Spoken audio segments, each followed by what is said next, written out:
Joey Lyons, welcome to the podcast. I'm in Christie's office here in Trenton, New Jersey. Give me 1 second. I always have problems with my music now for some reason. I don't know why. If you're going to have 1 second, let me take a second. Here we go. My name is... Oh, what? You got some music coming? There we go. Yeah, there it is. Kick it. Go ahead, Joey. Take it away. Thank you so much, Lefty. My name is Joey L. Train, a.k.a. the Jersey Boy. We're here with LeftyGrimes, Tony Liberty. We've got Carrol and Michelle over there. This is the Sativa Statehouse podcast live from Christie's office. Please make sure you guys like this video, share it to all of your social media feeds, and subscribe right now. We are live talking about issues that are going on. We're talking about legalization of cannabis in New Jersey. We're talking about medical cannabis in New Jersey. We're talking about trying to free the weed, trying to free the people, and stop this oppressive government from shutting us down when we're just peaceful people trying to have a good time. Whether we want to medicate, whether we want to legalize, whether we want to regulate, whatever it is, people are constantly trying to hold us down, putting out bills, talking about how we can't home grow.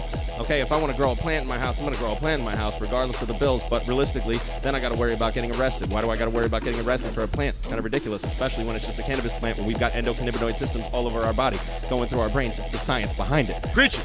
Preach it. Endocannabinoid systems. Oh, wait a minute. I said my name was Joey L. Train, but I got to tell you the truth. My name is Thomas Joseph Lyons, and I'm actually a professional. I'm a mortgage loan officer. I'm a service-connected disabled combat veteran. And I'm here today to tell you that I am NJMMP as well. Thanks to this man. Thanks to Ken Wolski. Thanks to Jim Miller. Thanks to Tony Liberty. Thanks to all the people in New Jersey who got cannabis legalized for us with PTSD. And I have PTSD from combat. In accordance with the VA, I'm a service-connected combat veteran. And guess what? I use cannabis, and I'm proud of that. And I'm happy with that. And I've used cannabis borderline my entire life. I took a quick 10-year break while I was in the military, but other than that, I've been using cannabis, and cannabis has been helping me. So whether it helps me with my PTSD, or whether it makes me feel better, whether it makes me happy, whether it makes me a little more cognizant, or maybe you don't like a government because it makes me smart. And every day that I continue to use cannabis, I get smarter and smarter and smarter. And we are coming after you, to shut you down. People like Michael Alonzo winning the Republican primary in District 31, trying to legalize cannabis. He's going to be rewriting the rules. He's going to be getting rid of that old white mentality that has been shutting us down and keeping us locked up. People like Edward Fortune, who are in jail right now. People who are suffering. You're going to tell me that Mr. Scutari's trying to come out with a legalization bill. We heard some crazy things from Michelle about Scutari, but realistically, we took a look at the bill. We read it inside and out. We see what's going on. And why is it that we have to have all these bills? We have to jump through these hoops. You hear somebody like Ken Wolski, who was previously on the podcast, talking about, oh, well, it's incremental. Everything has to be done in an incremental basis. When does common sense just come into play? And I love this jam. I'm like spitting at this jam right now, which is kicking it, baby. Lefty's always got the tightest jams. But anyways, like you said, it's incremental, right? So why is it incremental? Why can't we just have it right now? When does common sense and compassion come into play? When can people just realize that we're talking about growing cannabis for our own personal reasons? We're not trying to overthrow the government with our cannabis, and we're not trying to fight wars with our cannabis, but we're in a war right now. This is the drug war. Wait, we're not? No. I thought we were. Oh, man. What am I doing here? Joey, this legalization bill does not help 18 to 21-year-old people. That's unfortunate. And the problem with that is they're the biggest arrests that the police make right now, the millennials. So well, they're easiest targets. They're still going to make all these arrests with this legalization bill. This legalization bill really does not help a lot of people. It's not really a true legalization bill. You're still going to arrest patients for growing cannabis in their homes. It doesn't help. This bill is hurtful. Well, I got to say, I'll take it, but it's hurtful. I'm in awe of you and everything that the Sativa Cross is doing with these ignorance is no excuse tour. I don't know if you guys out there in the ether saw this yesterday, but Lefty and his crew went out to the Ben Franklin Bridge. There's some excellent footage on his Facebook. Make sure to check that out. Share that video. Get that out there. Get this message going, because we're trying to help people bring this to light, that cannabis is not bad, that cannabis is actually good, and that no one should control anyone's personal usage of cannabis. Now, people talk about, well, we don't want the kids using it, right? You talk about 18 to 21-year-olds. Well, 18 to 21-year-olds can't use alcohol either, and I'm sure 18 to 21-year-olds make up a good portion of underage alcohol arrests. So we need to protect those people, and in all honesty, we can't be letting them screw themselves up. But alcohol and cannabis are totally different. If you're 18, can't you shoot a gun and kill somebody and shoot them in the face overseas? Oh, yeah. Oh, okay. Right. Well, just overseas checking. you can. Right. Well, I was 18. I was in Germany when I was 18. I turned 19 in Germany, and from day one that I got there, I was able to drink. You only have to be 18 in Germany to drink. There's also no speed limits on the. Well, there are speed limits here and there, but there are portions of the highway where there's no speed limits. And if you don't drive like an idiot, it actually works really well. So there's a lot of things that they do overseas that work well. There's some things they do overseas that don't work well. It's not like we can just kind of model our society off of what's going on in another part of the world, but we are all one world. We're one human race, and every human has an endocannabinoid system. So why is it that we have all these restrictions when it comes to putting this cannabis into our bodies one way or another? And there's all these different components to cannabis, right? There's the CBD, there's THC, THCV, THCA, CBG, CBN, CBRN. Just kidding about that. If anybody out there's military, listen. CBRN, chemical, biological, radiological, and nuclear, or radio something. I don't know, but see, it was kind of a joke right there for the military people. Happy post military joke. But, you know, I mean, come on now, guys. Everybody's talking about all the science behind it, right, and how it affects us differently. I did see that they have CBD has been taken off the list as Schedule 1 in CBDs. Is that correct? I believe. Is that true? I saw Tony's DePluga was posting pics of CBD edible machines down there in South Carolina.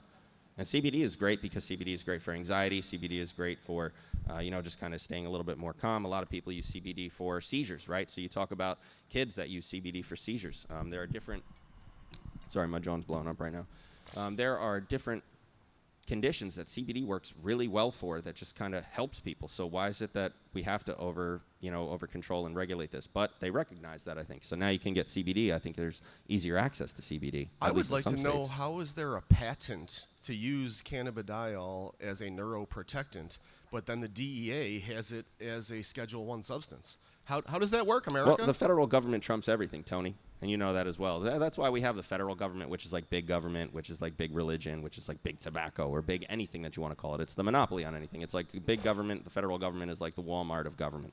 And then there's little, small-owned shops, which are the states. And then, they're all regulated by the big one, and their prices are driven by that, and everything is driven from federal. And if federal doesn't like what the states are doing, then they can just smack them around a little bit if they want. So they always got that power. They want the control and the power. And they got it. So how are we going to take it back? Let's look at this angle, though. So the federal government holds a patent for CBD as a neuroprotectant. The federal government is owned by we the people. The DEA. Oh, don't kid yourself, has Tony. a We don't own Schedule the government. 1. Wait a minute, Tone. We own the government as the We people? do. No, we don't. On paper, we do. On paper, By we law, sure as we hell do. don't.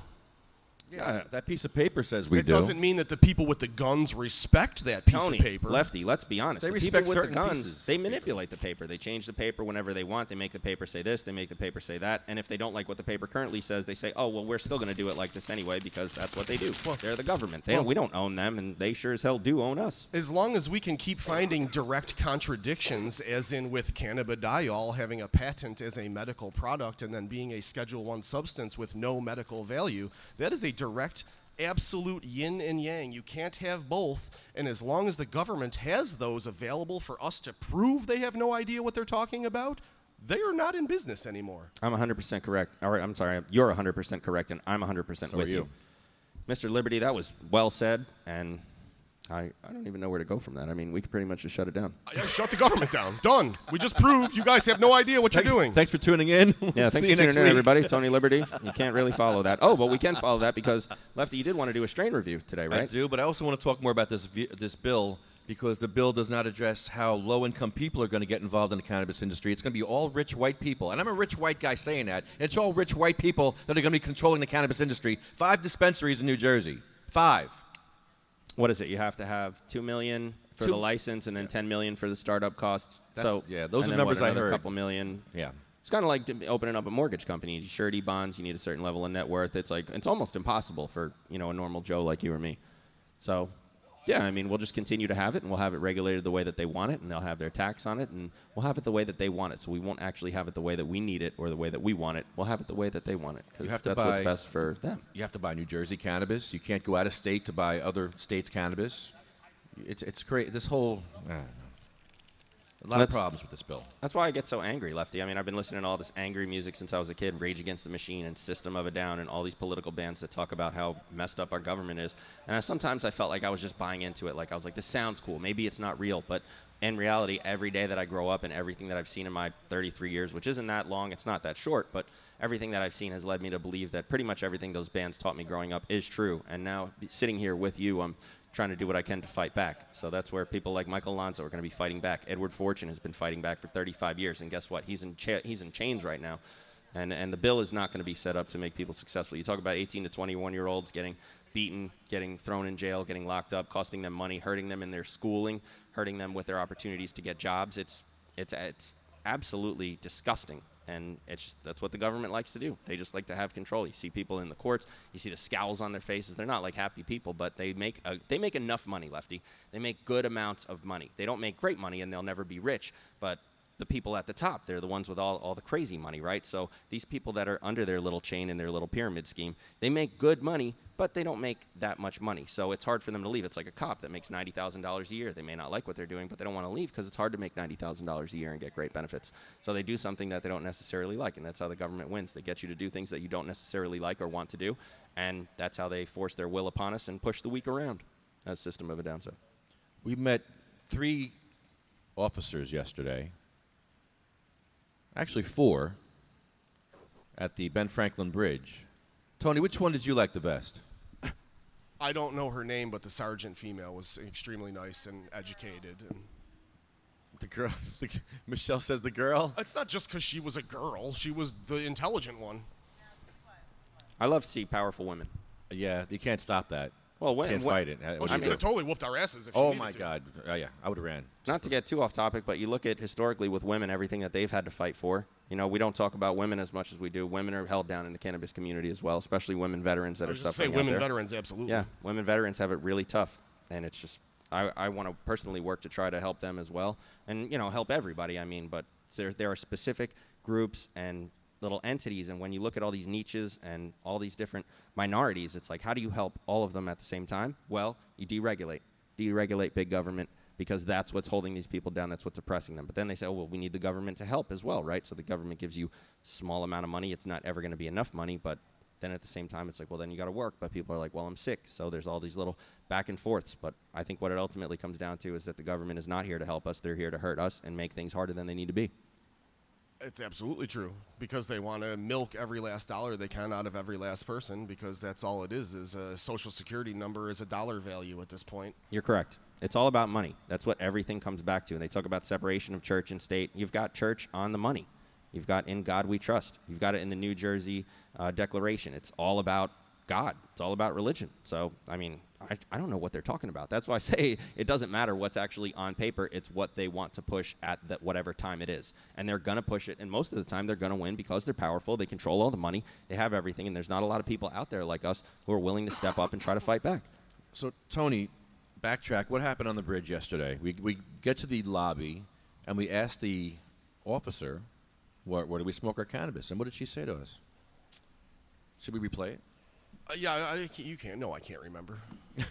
Well, how did you feel about what the cop said? The other cop, when he came over and he said that I'm going to arrest you. The defiant trespassing? Yeah. Interesting, I do remember this part. I watched back. I had to rewatch this part. If you notice, everything was pretty cool and everything was pretty cordial, and then I started kind of being an asshole a little bit. Well, yeah. And then about 2 seconds later, all of a sudden, I think the words I said was, "Notice they won't arrest me." And about 2 seconds later, he was like, "I'm going to give you defiant trespassing." So did you get a ticket? No, he never did. The boss came down and said he couldn't. Yeah. Good. The sergeant He called. just didn't like that we were talking trash. Yeah, well, we weren't really, but the sergeant. I was a little bit. You were, maybe. Not me. Lefty, I'm sure you kept it 100% Here, professional. check it out. Check it out yourself. Yeah, Here. play it. All my officers earlier? No. Oh, actually, yeah, we asked him if we could smoke, but we didn't want to bother him because he was on his bike. We didn't want to bug him. So. I put that video up before, too. Are you just like on a mission to quiz everybody today? We have gone to about 60 police stations in New Jersey because patients all around New Jersey are being arrested because police don't know we have a law. And they're arresting patients. So we want to People are avoid awful. patients being arrested and Squeezing treated like everyone criminals in. when they have cars. Okay, so you're on a social crusade Yes. kind, okay. Social crusade. I'm an award-winning journalist and a social crusader. I like that. That's She's good. not in any place to I even like say that. anything like that. That's not up to her pretty to good. say you're on a social crusade. Answer the question. Do your job. But still, LeftyGrimes, social crusader. Yeah, I know. I dig it. Yes. The question is really, how do we get on the bridge legally and Yeah. We're okay right now. And after that, we won't bother It's anybody. a social media event for right now. A social media event. I suppose that was us. You did Well, make she's an event old. page. I mean, she's super Yeah, old, no. too. You can tell by And- looking at her. She's got to be We won't pushing bother you 60, guys. We're happy 65. She's probably with coming the up on how you retirement. treat Wait, what? She's not that Wait, old. what? She's got to be old. Wait a second. Yeah. Well, I mean, I'm judging her by the way she thinks and by the way she looks. She looks super old. She looks like a terrible person, somebody that I would never hang out with. Oh, no. I got to stick up for Sergeant on that. Sergeant Mankowski, I think it was. She I liked her. She was very nice. Okay, well, that's great. And she was not 60 years old. I know that, I should Tony. slap you for her. I'm hoping that she's listening and heard me say that, so she gets offended. I should slap That was him my for little you. way of taking a shot at her, honestly, because, oh, you're on a social crusade? Oh, you guys are doing your little social media thing? Oh, like, who are you, you elitist? Oh, Ooh. Joey. She was really nice She to was us. the nice one. Well, I don't like her anyway. I don't Hold care on, if they're nice or not. wait I mean, until look, he me gets- personally, wait you guys, until you it's get the great. waters. I'm glad things work for you guys. I don't like them. I don't think they're good people. If he's I don't giving think- Mankowski this business, wait till wipeout. Look, that was Mankowski right there. She's like, you didn't set that up right. All right, here we go. Sorry. Because police don't know we have a law, and they're arresting patients. So we want to avoid patients being arrested and treated like criminals when they have cards. Okay, so you're on a social crusade Yes. kind, okay. Social crusade. I'm a award-winning journalist. Social and crusade. crusader. Yes, I like that. That's good. it. Mission from God. I like that. That's pretty So good. your question was how to get on the footwalk so you can smoke cannabis on the footwalk. Yes. The question is really, how do we get on the bridge legally and Yeah. We're okay right now. And after that, we won't This is bother like a anybody. social media event for right now. what's the benefit? Social media event. I love it. Time event. Yeah, no, and We really yeah. won't bother We won't bother you guys. We're happy with how you're treating us. So. Yeah. That's why we stop in first. Just 'cause Okay. If we don't tell you, you might tackle us up there. Yeah, we don't. But somebody Yeah. might. I do have a little bit of concern about the smoking of cannabis while you're on the footwalk and possibly wind up being in diminished capacity. No, the diminished capacity is without cannabis. I assure you. Yeah, I'm diminished capacity without cannabis. We're all severely So, disabled. so all of you have, Yes, ma'am. I have chronic regional pain syndrome. I can't get out of bed. Yeah, I have a. and you all want permission to go on the footwalk and smoke cannabis. Well, yeah, Okay. I don't know that we really need permission. But Yeah. We're here to ask for it. and we can't go over the border. And you're here to record it, so. Yeah, I'm recording.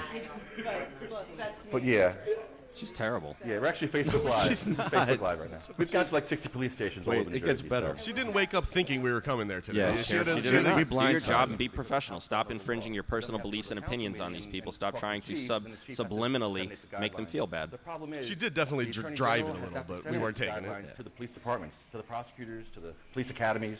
So unless you take it upon yourself to learn about it, which you've done, police don't know the law.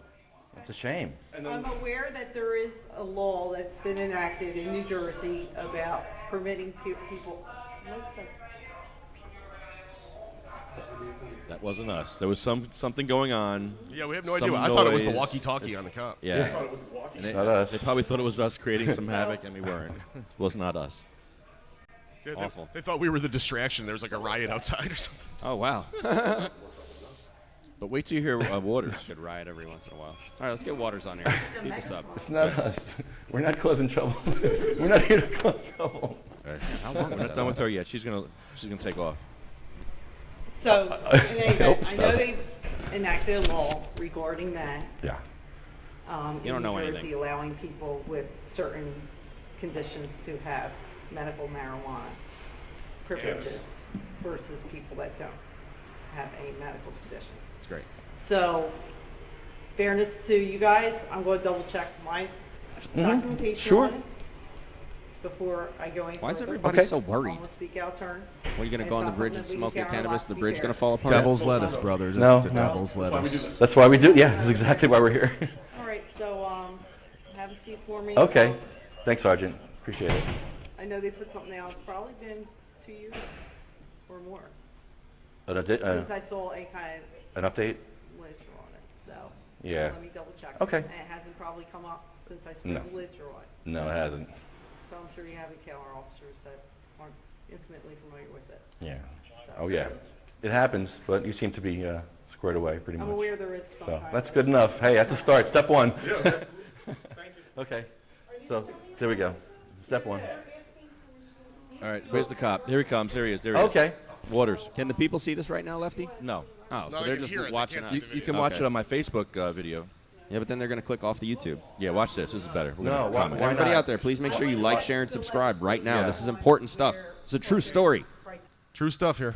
We're Hold doing on. real things here. Back it up a little bit. She gets the. No, it hasn't. This is interesting. We have encounter officers that aren't intimately familiar with it. Yeah. Oh, yeah. It happens, but you seem to be squared away. I'm aware there is some So kind that's good enough. Hey, that's a start. Step one. All right, here she walks over to Okay. the waters right So now. there we go. Step one. The So- officer works on football. Okay. So, you want to see my research. They want to know if they can smoke cannabis on the football. Absolutely not. No, why not? I want to Why- check the legislation Yeah. on where, if there's criteria on Yeah. where. Absolutely not. Why would you say no? That kind of stuff. Well, based off of your question, without you giving me any more information, it's illegal in the state of New Jersey and it's still federally illegal. You didn't tell me that you're smoking medical marijuana. Oh, okay. Okay. Yes, medical cannabis, sir. Yes, medical sir. cannabis. That makes a Okay. difference. Okay. If you're just blazing up, it's still a crime. Yes, sir. We understand. Okay. Gotcha. No, No, I get it. because patients are being arrested all over New Jersey. That's why we do this. And we're trying to keep people from being arrested because cops don't know the law. And we're trying to educate the cops on the law because the Attorney General is not doing his job. Well, some people kind of throw out little baiting questions like you guys just kind of did, saying, can we blaze up? Okay, now that's a problem. We did not conjure up any baiting question. Lefty, you are a master baiter. I did not. I wasn't there. I don't know what any happened. baiting. She said to him, they want to smoke cannabis on the bridge. The officer said that to him. I did not bait him in any way. That is true. So whatever he said just now was not. I like how he said blazing up. Blazing up. Now, when he says that, is he trying to break character and go outside of his professional self, or is he just trying to do that to relate, or is he trying to be cool, or Trying to be maybe he's cool. just not professional and he just sucks at his job? Yeah, this guy here. Well, it gets better, Joey. Wait. Oh, wait. How many times do you think he said he was Sergeant Daddy? Oh. And then he realized he was on film? Yeah, I'm like, well, I'm a detective. I'm a sergeant. Oh no, that was my father. I'm a patrolman. What? Wait, what? You're a Yeah. sergeant or a patrolman? Well, you got to figure the bridge cops are probably the bottom of the barrel cops. Jesus. Well, they Tony. probably are. Think about it. They're not out there in Tony. the street beating people up on the street, killing dogs. You know, they're the ones that are out there. They're like, oh, I don't really want to go work a beat route. I don't want to stand in the middle of the street doing this. And if I'm offending anybody that was a bridge cop, Tony then I'm likes sorry. those cops. But Did you like the cops? I'm also I just did, yeah, I did I'm too. taking I shots didn't at have any them problem too. with I liked Well, I do have a problem with them. I'm watching this. They're not professional. They don't sound like I just got called He an said, ass by he a said cop he was over going here to in arrest me, and I shook his hand A and cop said, I'll take literally the charge. just It called wasn't a me an problem. ass. I was going to park somewhere I shouldn't have parked. He started yelling at me, so I moved my car. As I'm moving my car, he goes, ass. Burns got nervous. So I'm just, Yeah, whatever, yeah. cops. I just watched a couple videos of cops killing dogs. So, yeah, cops. Oh God, that'll do it. Yeah, That'll ruin your day. cops. Watch this. Way to go, guys. I think she said that. I think she's the one who said that. Yeah, here. This is. It's still federally illegal. You didn't tell me that you're smoking medical marijuana. Oh, okay. Okay. Yes, medical cannabis, sir. Yes, medical sir. cannabis. That makes a Okay. difference. Okay. If you're just blazing up, it's still a crime. Yes, sir. We understand. Okay. Gotcha. No, No, I get it. because patients are being arrested all over New Jersey. That's why we do this. And we're trying to keep people from being arrested because cops don't know the law. And we're trying to educate the cops on the law because the Attorney General is not doing his job. Well, some people kind of throw out little baiting questions like you guys just kind of did, saying, can we blaze up, without telling me that you got Did medical. I think she said that. I think she's the one Yeah, who your said that. sergeant said that. But Can we smoke on the bridge? That's what I said. Can you smoke? Can you smoke cigarettes? Can you smoke? I thought you saw me rolling, I was rolling joints when I was talking to you, so I thought you saw I that. saw you rolling something, but I didn't have enough probable cause to get into your car to see if it was a joint. I want to give you my license too. I good don't officer. See? I appreciate that. oh, see? I All appreciate right. that you said you didn't have enough probable That was cause. interesting. Wow. All right. Most would have said they did. Yeah, or would lied, or who knows? But all right, good officer. What's your name, sir? That's good. That's now documented. Waters, Officer Waters, Sergeant Waters, Sorry, sorry, not a sergeant. That was my father. I'm a patrolman. Patrolman Waters. Okay, we like Patrolman Waters. Hello, sir. How are you doing? Patrolman Ford. Patrolman Okay. Ford. Nice to meet you guys. Yeah, we like good, compassionate cops here in New Jersey. Now we know we can't go on the border. We can't go past the border with our cannabis, right? Then we go into Pennsylvania. Right. It will be decriminalized there, so. Pennsylvania decriminalized it. You can still catch a citation. Yeah. Right. Look at this guy with his So we don't hands in want his that. pocket. So is an NFL Looks rules like a and soccer schlub. rules. So you might be the expert in this. NFL Cops rules are and supposed soccer to look rules. Can I have professional. my joint, Yeah. put my foot over the line and be legal, or does the joint have to be over the line for me to be foul? NFL or soccer rules. It depends on the PA cop, right? These cops need a lesson in professionalism. They need lessons in public speaking. They need lessons in how to do their job because they obviously either haven't been trained very well or they just weren't listening. Can I take that class No, too? so we have, all right, so we have to Sure. use our GPSs to stay on the Jersey side. I don't want to get a $100 fine. Well, they want people attack you, Left, for dressing like this. I know. Look at that guy. He's a schlub. Don't talk about my T-shirt. What T-shirt? Oh, Tony or me? What do you got? I'm talking about the cop. Look at him. He's a schlub. Oh, jeez. Really? Yeah, I don't think schlub is a bad word. I think it's Jewish for like a schlub. What is wrong with you? Isn't it? Look at Joey It's shows not a up. bad Joey word. shows up with a shirt and tie on, starts talking about my T-shirt. What So T-shirt? if I'm in New Jersey, you can actually drag me across to Pennsylvania and charge me? See, that's what I talked about this a year ago. I talked about I did mention this. Cops can drag you to either side of the bridge. Literally drag you. Yeah, I heard about that. So there you go. There is an Now, issue. watch with that. this, Joe. So they This is- can charge. wait us till you hear on the both ignorance sides. that comes out of this guy's Let mouth. it be a waste of time, but it can happen. Patients can be arrested on the bridge. Right here in this area, I could be arrested for cannabis and be brought over there, or do I have to be on the bridge? Or- Over there, it's the Well, yeah. lesser of the fine. Over in Pennsylvania, it's Right. decriminalized. Right. It's the fine. Here, it's the criminal. Period. Okay. So yeah. All right. So So if you're on the bridge with an ounce of weed illegally, they're gonna bring you to Jersey, so you get a criminal. okay. So yeah, be more likely to bring you to Jersey to charge you. Because you have to make sure the cannabis user gets the worst crime. Good one, Tom. Yeah. Yeah. That's how it's been for years. Low-hanging fruit. Yeah. I mean, possession of cannabis is much worse than rape. It's all about the land deeds. I think I started talking shit about right here. Fortune's sitting in jail right now No bail. with no bail, and they let a rapist go. And the kingpin, the guy who gave Here out it comes. fentanyl. 14 keys of fentanyl. Yeah, Got bail in he got Camden. bail. We're in Camden right now. Yeah, and he got bail. 14 kilos And of Ed, fentanyl. and He Ed got Fortune's in sitting in jail. bail. Ed Fortune, I don't get an that. ounce of weed got sold in his restaurant, and he's on no bail. Yeah, that's scary. America. That's low-hanging fruit. It is. It is a low-hanging fruit. They try to take the ones that don't have attorneys, that don't have the lawyer money. Yeah. Notice they don't arrest me. Don't arrest me. It's because they know you Why? got so much money, Tone. $1,000 an hour lawyers. Who's that? I need one. I need your lawyer, Tony. I really do. Yeah, me too. For one. All right, where does this cop say this thing? I'm gonna skip up to where this cop says this to me. It's right here. PM me. Yeah, we need. Is it here? It's right here. some work done. It's when I said he won't arrest me. Oh, okay. They have a smoking section on the boardwalk, and we're not allowed to smoke on the Oh, boardwalk. and then we said we're going on to the sue beach. Seaside. I think that pissed But him they off gave too. us a smoking section Okay, there so at let's the get to entrance. the. It's So like- we it's a minute, smoked maybe, there, and 30 me and Michelle seconds. smoked there. I'm gonna skip up a little bit. Yeah. Oh, there's Michelle. Miss Michelle talking crap. Yeah. It's a long walk for her. Yeah, everyone's talking crap. Oh, you hippies. Here we go. This is him. Oh, yeah, she's got our parents. Yeah, yeah. But I'll probably charge you with a defiant trespassing, because I'm telling you not to go up there and not smoke cannabis. So But I want to go on the bridge. I want Yeah, to see what it is she- over you're there. more than welcome to go up on a bridge, but if you That's a go up long there, walk up the stairs. I said that. She's dying. She's suffering and dying. You can't compassion for her. If she's suffering and dying, she shouldn't be walking up those steps going. So she should be home suffering and dying. Go home, Burns. Go home. She shouldn't be up there walking on a bridge if Should she's she- suffering and dying. She can't live a life. She can't enjoy her life. You can. I'm I telling mean- you, go to catch a charge if you go up there. There you go. There you go. I'm glad that's on camera. Yeah, I'm There you go. glad I called that guy You're- schlub. Oh, okay. Okay. She went to go see what the. Yeah, hopefully she'll have an answer. More than welcome to go up there. If I catch you smoking up there, I'm going to give you the defiant trespassing I'll charge. shake your hand. I'll take. Defiant Give him a left-handed trespassing. handshake, or is oh, it's It's backwards. backwards. I was gonna say, dang, I Lefty. thought that too. That would have been a Unbelievable. serious insult right there. Defiant. No, I'm not a dick. Just to prove a point, because yeah, we'll have to sue this place too then. Yeah, I don't want to be. I'm not going to be tased. There's no right cop.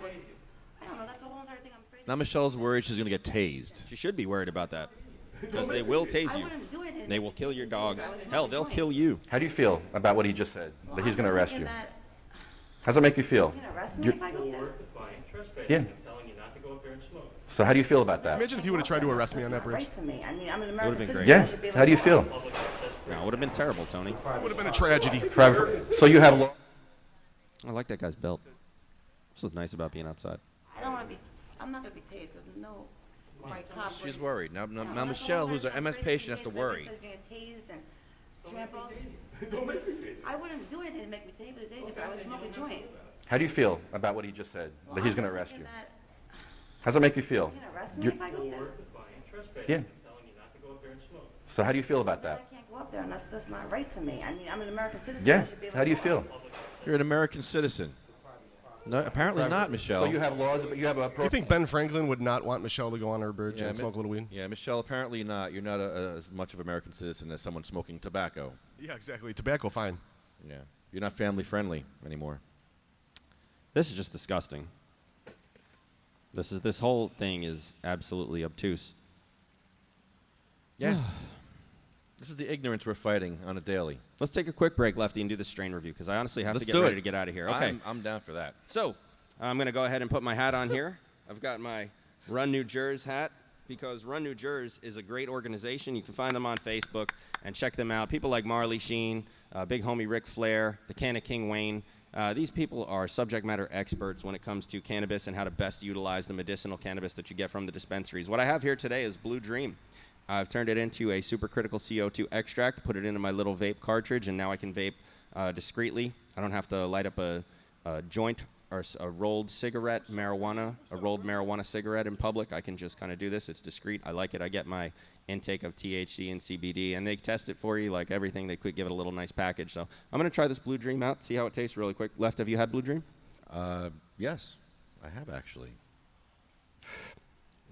It's so clean. When you use these tanks and the supercritical CO2 extract, it gives it like a nice pop. It tastes blue. I know blue is a color. Blue is not a taste, but it tastes like blue. And it's just, it's wonderful.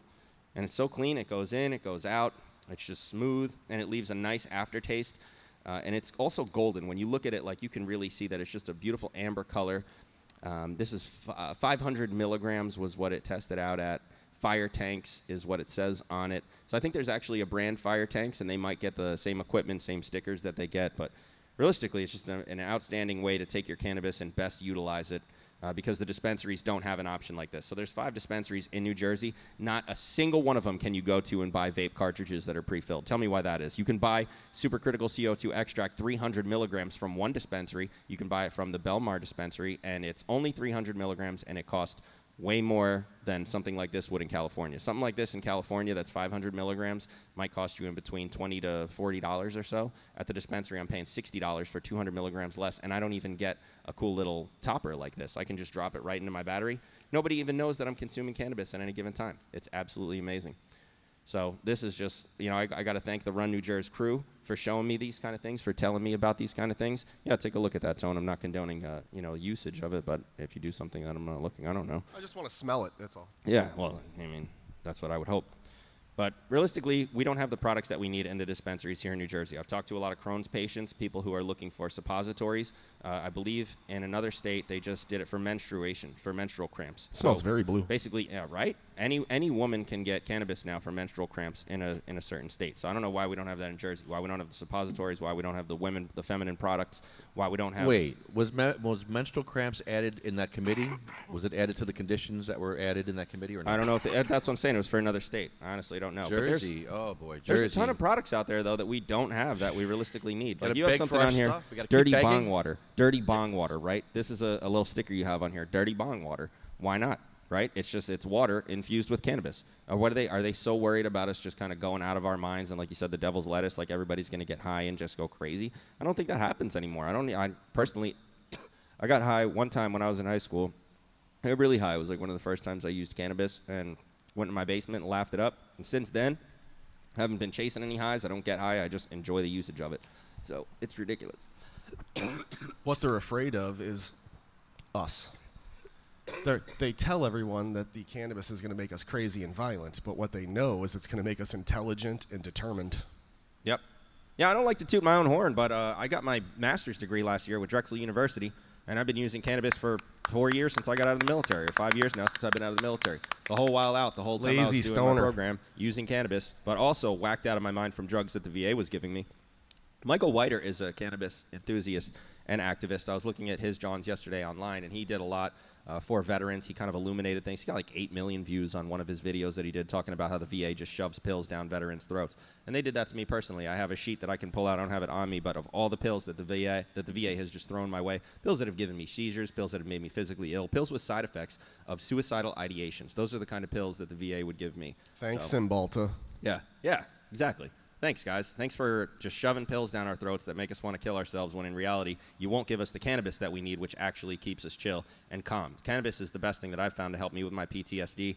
I know other combat veterans with PTSD who use cannabis, and it helps them drastically. I know veterans who use cannabis. I know people who aren't veterans who use cannabis. Basically, what it all comes down to is back to the legalization and like, why not? Why not just let us have it? It's not that big of a deal. Like, get over it. I don't know They'd why rather everybody's keep so us worried. sick, crazy, and taking our money. They would rather keep us sick, crazy, and taking our money. And that sounds like kind of one of those, ooh, you got conspiracy theories. Now you're just saying it's like, oh, well, the government is just trying to control us and put fluoride in our water and blah, blah, blah. But no, you're right. They make a ton of money off sick people. So when you're helping, when you actually find something that can help people that's cheap, whoa, you got to stop there, because then your income stream is going to seriously deplete. And that's what it's all about, is money. It's not about people. It's not about humanity. It's not about the human race. It's about how much more money can the government make. That's it. And I don't want to tangent too far away from cannabis, but I bet you almost every single school shooting that we've had something to do with a drug like Cymbalta or SSNRI or SSRI, those Yeah, the serotonin SSRIs. reuptake inhibitors. Seroquel. Yeah, those kind of drugs. Always seems to be something around a shooting. But that's enough of that tangent. No. Well, you know what, Tone? That's the kind of stuff that we need to bring to light today. So, for the strain review again, this was Blue Dream from Compassionate Sciences ATC. I think Compassionate is the best. They still have a deal going on, and I'm not trying to just give them a free plug, but they have the cheapest medicine in the state right now. They also have the best medicine in the state right now. Realistically, you can find similar and better products in other states, even potentially on a market that's not white. But I don't recommend that, because I'm a patient. I, of course, use the dispensaries. I just don't think it's fair that I see people out there buying stuff on the streets that's better than what I'm getting in the dispensary. It makes me sick. For cheaper. Rich white people don't know how to grow cannabis. No, nor do they know how Yes, to I sell do. it. They think that. Well, maybe you do. Tony Liberty, ladies and gentlemen, with all his money, his cannabis growing skills, his glass blowing skills, and I heard he's packing heat too. Not gun-wise, but gun-wise. Sorry for the inappropriate joke. I know we're at the Statehouse and we need to keep it professional. But, you got to have a no little shock bit lighthearted. jock. No shock jock in Trenton. Yeah, I'm not trying to shock jock. But look, in all honesty, we got to keep it a little bit lighthearted, because everything that we talk about right now is super depressing. Everything that we talk about is terrible. Our friends are Everything dying. that we talk about is death. Friends are dying. This is a war, and this is a war. And I was thinking about it in the car on the way over here. So in 2003, so I wasn't in the military when 9/11 happened, but I was in the military March 2003 when we invaded Iraq. 2006, I went to Iraq on a deployment. 2007, I deployed to Iraq. 2009, I deployed to Afghanistan. So I fought in that war, and people were dying in that war. I'm fighting in this war now. People are dying in this war. These are real wars, but guess what? War is economy. And I know I'm just repeating stuff that you all see in movies. Oh, this guy's saying the same. Every single movie that you watch now talks about how war is economy. But again, back to money. Economy is money. How much money can we make off something? Oh, war makes us money. Killing makes us money. Let's make some money. Let's keep it going. Why shut something down that's padding pockets? Why shut something down that's helping people grow their portfolios?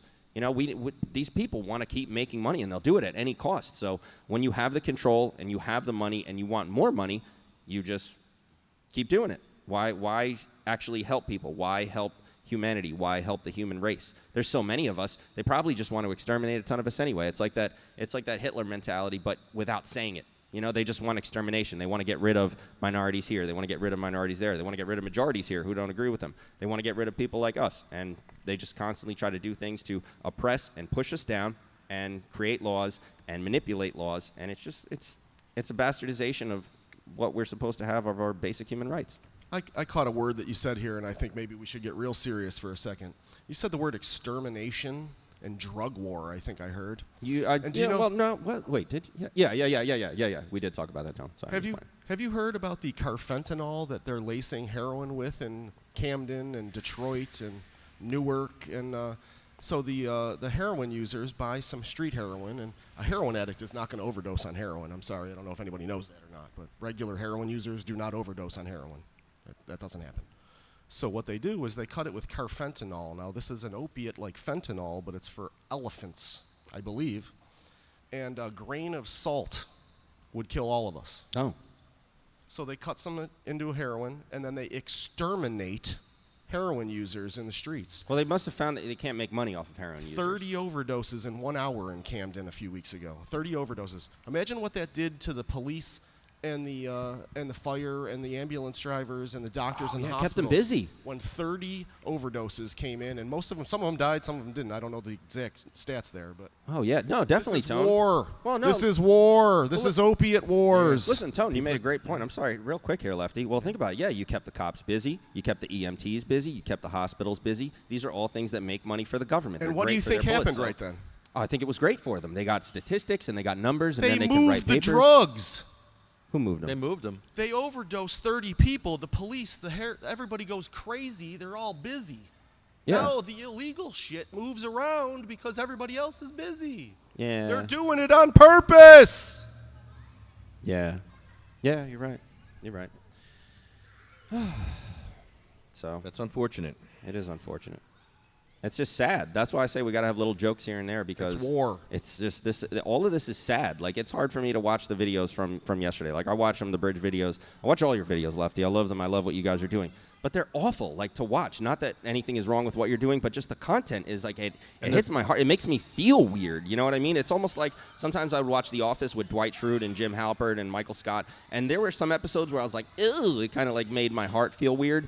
And then I watch your videos, and I get that same weird feeling, but in a different direction because it's like it's war, and people are dying constantly. People are dying. They're not getting their medicine. Children are not getting the medicine that they need. They're begging for their medicine. Begging in front of groups of doctors. But if you want the medicine, you can pay an exorbitant amount of money to get it. And then you still don't get everything that you need. I'm sorry, Tony. You pay an exorbitant amount of money. You buy this card. You basically buy your card to freedom, but it's freedom with a cap. So it's not real freedom. It's just something that's not good enough. I sometimes don't sleep at night because my phone rings because veterans are trying to get cannabis before they kill themselves. And that's real talk. I didn't sleep 3 nights last week because 3 different people called me. I had to talk to one of them for 12 hours until I got cannabis to them. Why am I doing that, VA? I didn't send them to war. Why do they have to call me? They signed up for free health care. I don't mind that they call me. Call me every time, please. If you're hurting that bad, please call me.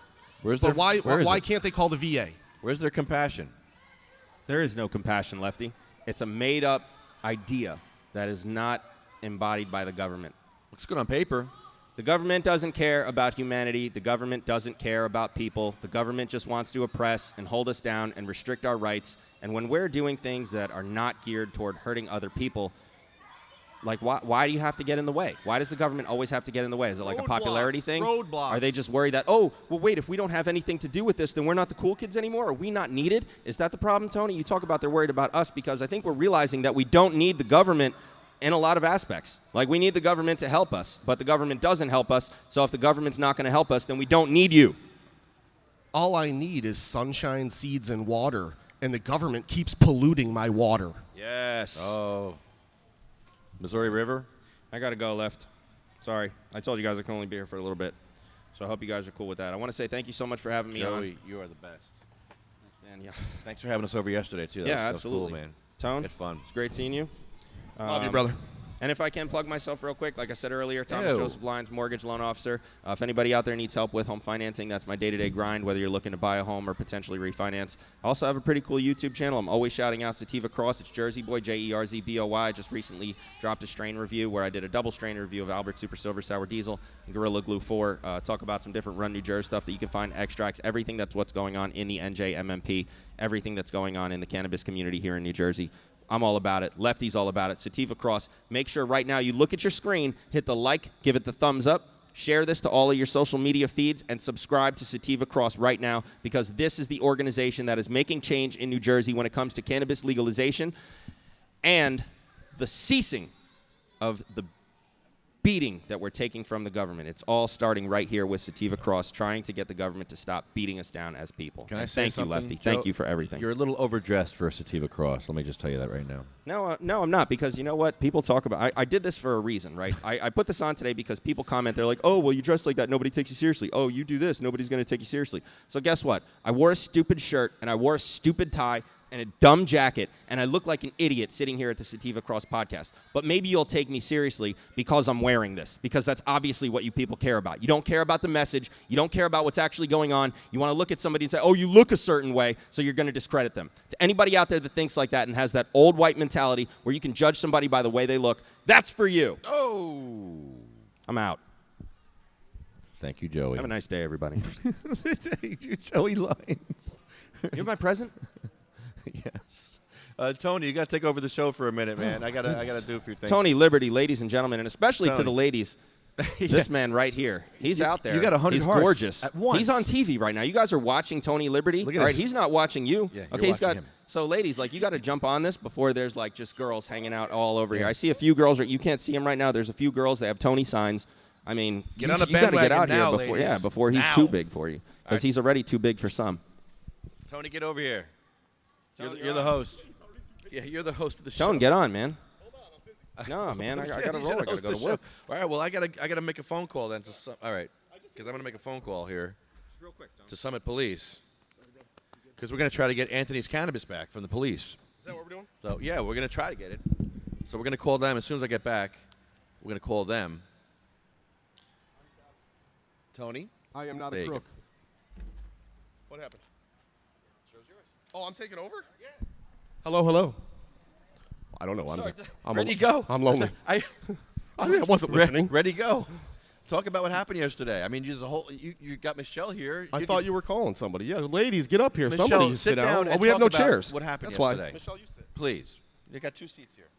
Somebody sit. Ladies, sit. I'll stand over here. Please have a seat. I want to know how you felt when that cop told you defiant trespassing. You were like, what? What did I get a card for? I was surprised when he came up with defiant trespassing, but I didn't knew even I was know what he pushing him. meant. I didn't Because know he what was being meant. really cool, and I just started kind of copping an attitude with him a little bit. Just put nicely, but I was pushing him a little, and he delivered. You did push it. I did push it a You little did bit. push it. I was being nice and sweet, and you were just being, I'm going to do this, I'm going to get my lawyer, la, la, la, la, la. Because they knew it would piss him off. I know it was, and that pissed him off, and that's why he came back with what he said. But we won. I know, and I felt, I was playing chess. yeah, it was, and like, checkmate, yes. Play chess? Huh? I know I left already, but I you don't play chess. I don't play chess on a board. I play chess where we are all the pieces. And before I get out of here, this is way too depressing, so I've got to drop this. I did whoop the Weed Man's behind in chess, back-to-back games. He's locked up. He's in jail right now, so he can't say anything back. Sorry, Weed Man. I'll say something back for you. Shut up, Joey. I'll beat you next time. Yeah, that's right. Accepted. Challenge accepted, Weed Man. He's going to come out of there and whoop your ass. Yeah, right. Joey, you're an idiot. There you go. Thank you. No, I love Edward Fortune. Free NJ Weed Man. # no chicken wings after 11 p.m. Free the baby. weed man. Free the weed man. Free It's the weed man. unacceptable. This is unacceptable. All right, Michelle Burns. So you were nervous when he said you were going to get trespassing. That Yeah. shook you a little. Yeah, because I didn't want a ticket, but I was still going to do it anyway. I mean, I like to see him do it. I mean, go ahead, do it. Give me a ticket. But then when she came out, it was like, wow. Yeah, bitch, you told them. No, because I was very confident that they allowed cigarette smoking up there. So I was very confident that we were going to win that fight. So. As soon as she said that, then I knew it. We were going to win. I mean, And as it took longer and longer, I knew that they were trying to find any way to stop us from going out there. So I got more and more confident, and that's when I got a little cocky. And then I was like, I'm going to push this guy a little bit. You pushed the guy a lot. And for him didn't to say, touch him. No, but for him to say what he said to us was just like, wow, where did he come up with that No, shit? I believe, who knows what his mindset was, but I believe that I said, notice they won't arrest me. And he was like, oh, I'll arrest you. Oh, did he? Well, he didn't say that. No, but it was it was like basically a an minute, attitude, a yeah. minute after I said that, he was like, oh, I'm going to arrest you for defiant trespassing then. And what would that exactly mean? It's not. It's probably a little local ordinance But I would have to charge. go to court for that. And I don't know if they would have actually arrested us and taken us away or ticketed. We'd have to look that up and see what the charge actually is. I don't think I have a card. What I do is not illegal. I mean, I know it's a smoking area. So I have I'm chronic regional pain syndrome. If somebody sets that off, I get violent. No, we don't need you violent. That's why I don't touch me. Nobody touched you. I mean, you were being the arrogant snob. Yeah, you were. The little rich, spoiled brat that, and the guy he was just being a cop. He was being a cop. So he was playing his job and you were doing your job. Exactly. Yeah. No, you don't get anything done being a nice, friendly, easygoing person. You got to push a little. No, you don't. But we were You don't still. win- you don't win a chess I didn't game go by that far playing not defense. to smoke on the bridge. For God's sakes, I didn't go that far. We go there, we're gonna go smoke. I'm not gonna not No, smoke. that's exactly what I said. I was Yeah. like, I'll take the charge. If Yeah, you that's got to what do it it, was. you got to do it. I'm going up there to smoke. But then you just sit there and you take my ass down those stairs in handcuffs. Go ahead, go for Yeah, it. that's where the problems would have came in. Go for it. Go for it. Take me the other way that he told me to go on, the Pennsylvania way. Go all the way through Pennsylvania just to take me to jail. I probably would have just laid down. What? I would have just laid down. It wasn't dirty, the bridge. No, it And I think the bridge was great. I think it was a nice bridge. It was a very nice I had a bridge. great time up there. Yeah. I really believe that Ben Franklin would seriously want us to have been up there that day in the rain. What's the name of the He bridge? appreciated the Ben Franklin Oh, Bridge. okay, I don't know. Yeah, and he was a I cannabis believe, user. yes. He was, I Ben believe he Franklin wanted was a to smoke. cannabis user. He certainly wanted us to be up there. We wouldn't have gotten up there if he didn't. We wouldn't be here without him, I don't think. Come on, Carol, get over here. What'd I miss? We were just talking Ben Franklin and talking about you. and how I pushed the cop into giving us that threat. Attitude. It wasn't for him saying shit to the cop. Burns The cop says, would've Burns never says that gave I was me being attitude. arrogant and cocky, and that's why he decided to arrest us. Well, he didn't arrest us. Stop He saying wanted that. to. He wanted to. Yeah, he was looking wanted for something. a reason, yeah. He wanted us to go up there, and they go up there and give us a ticket, whatever the fuck he wanted to do. But he'd be so happy if we did that, and that's horrible. Do you think it would have been different if we all had shirts and ties on? I don't think either No. way. I don't think it would have mattered. I don't think so. It was raining, first of all, and I mean, I just think they thought that we were stupid enough to want to go up there in the rain and then go. But they did warn me. I think it's awfully gonna be- nice of us that we went there on a rain day. We could have went there on a gorgeous sunny day when there's 700 people up there. Yeah, right. We purposely went there on a rain day, so there wasn't a lot of people up there. We You did? purposely went there? yeah, that's it. Even though I said, Lefty, Add to the it's gonna story. rain. Add Yeah. to the story. And Lefty said, no, it's not going to rain, Michelle. I said, yeah, it's going to rain. My You niece got to said add to it's the gonna legend. rain. How much more can you add to this? It's freaking epic as hell. It did rain the last time we tried to do I it, know, too. man. It was like, nope, we're not giving up this time. No, there will be no giving up anymore. The mist. The worst thing with the rain was the mist when the semis went by. It was you're walking up that shaky part, and the semi goes by 100 miles an hour, and it's like hits you like a waterfall. But then I was soaked, and you I were was really drenched. conveniently blocking I it. was drafting you, or you were drafting me. Yeah, that was working. Some great comments. Last night I started to read them, and I just couldn't read them all. I wanted to read them. Can Mr. This is great. Sunglasses please be more mature? Sorry. Please and thank you. I try. Oh. That's pretty funny. That was to me. That's great. Sorry, traumatic brain injury. I do my best. I had no weed. I had no power in the morning. Oh, man. There was some guy saying some nasty comments. I don't know the name. Who was the guy that was all hung up on Maria? Did you see Oh, that? I didn't read Yeah. any of What's that. her name? What's her name? What's her name? Getting People were creepy. yelling at it. Yeah, it was Yeah. getting creepy. Can't People were stop yelling being at creepy on Maria. Yeah. This is a cannabis thing, not a dating game. Oh, it's all a dating game. You think so, Burns? People drive from Utah to see you. Oh, yeah. Nobody drives from Utah to see me. They drop you off in Utah. Let's not go there. Just saying. Oh, where is Jessie? I would have loved for her to come today. Let's see. $25 for having I it? didn't even text her today. I usually text her. I gave up Fines. on that last week. I said I'm not texting her no more. She's not coming. But I think if I would have texted her, she would have maybe came. Speak. I went home yesterday with those dogs all over me. My dogs went crazy on my ass. I had a very good day yesterday. It was very nice. It was a very nice day. That's all I'm going to say. Okay. The dogs were adorable. My dogs were very happy to have me home. James. I miss those dogs a lot. James says, I bet they wouldn't have a problem with someone popping pills on the bridge.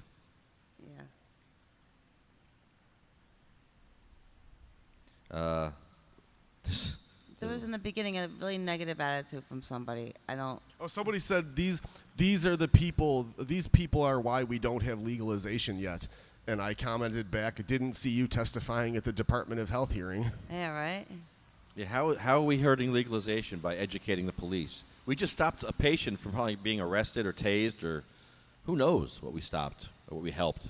That was helpful. It wasn't hurtful yesterday. It was helpful. And a PTSD veteran stopped up and smoked with us and said, thank you for getting PTSD passed for me because it probably saved my life. So Oh. Yay. Oh, but we're not doing it enough. We're not doing yeah, much. we're holding back the cause. Yeah, let's hold back the cause some more, Tony. Because of my T-shirt. Yeah, well, with the T-shirts, that's what it was yesterday. There was nasty comments in the beginning. I don't know. It was who pouring from. rain. Did I need a shirt Yeah, and tie in the pouring rain? exactly. Yeah. It was to prove a Really? point. Yeah, see, there goes the suit and tie brigade right there. They're getting stuff done inside the building. I don't know what, but they're definitely not getting done stuff we're getting. 2 steps forward, 1 step back, 1 step forward, Oh, they 9 look steps so back. spiffy in their suits. Yeah, they look good, but I don't know what that means. You know they're what are hot. they doing? They hot? Is that hot to you? Absolutely not. Well, we got to use a GPS Joint positioning system. I I like saw that. one. That was Yeah, excellent. that's pretty good. The joint positioning system. There's so many comments here. How am I going to get to all these comments? Hey, low rating show, buddy. You got 10,000 views in 4 hours on a Facebook Live video. No ratings for you. No ratings. That's pretty good. That's really good. On a Facebook Live video? I don't know if it is or not. I don't know. I'm not sure. But at least 10,000 people saw us.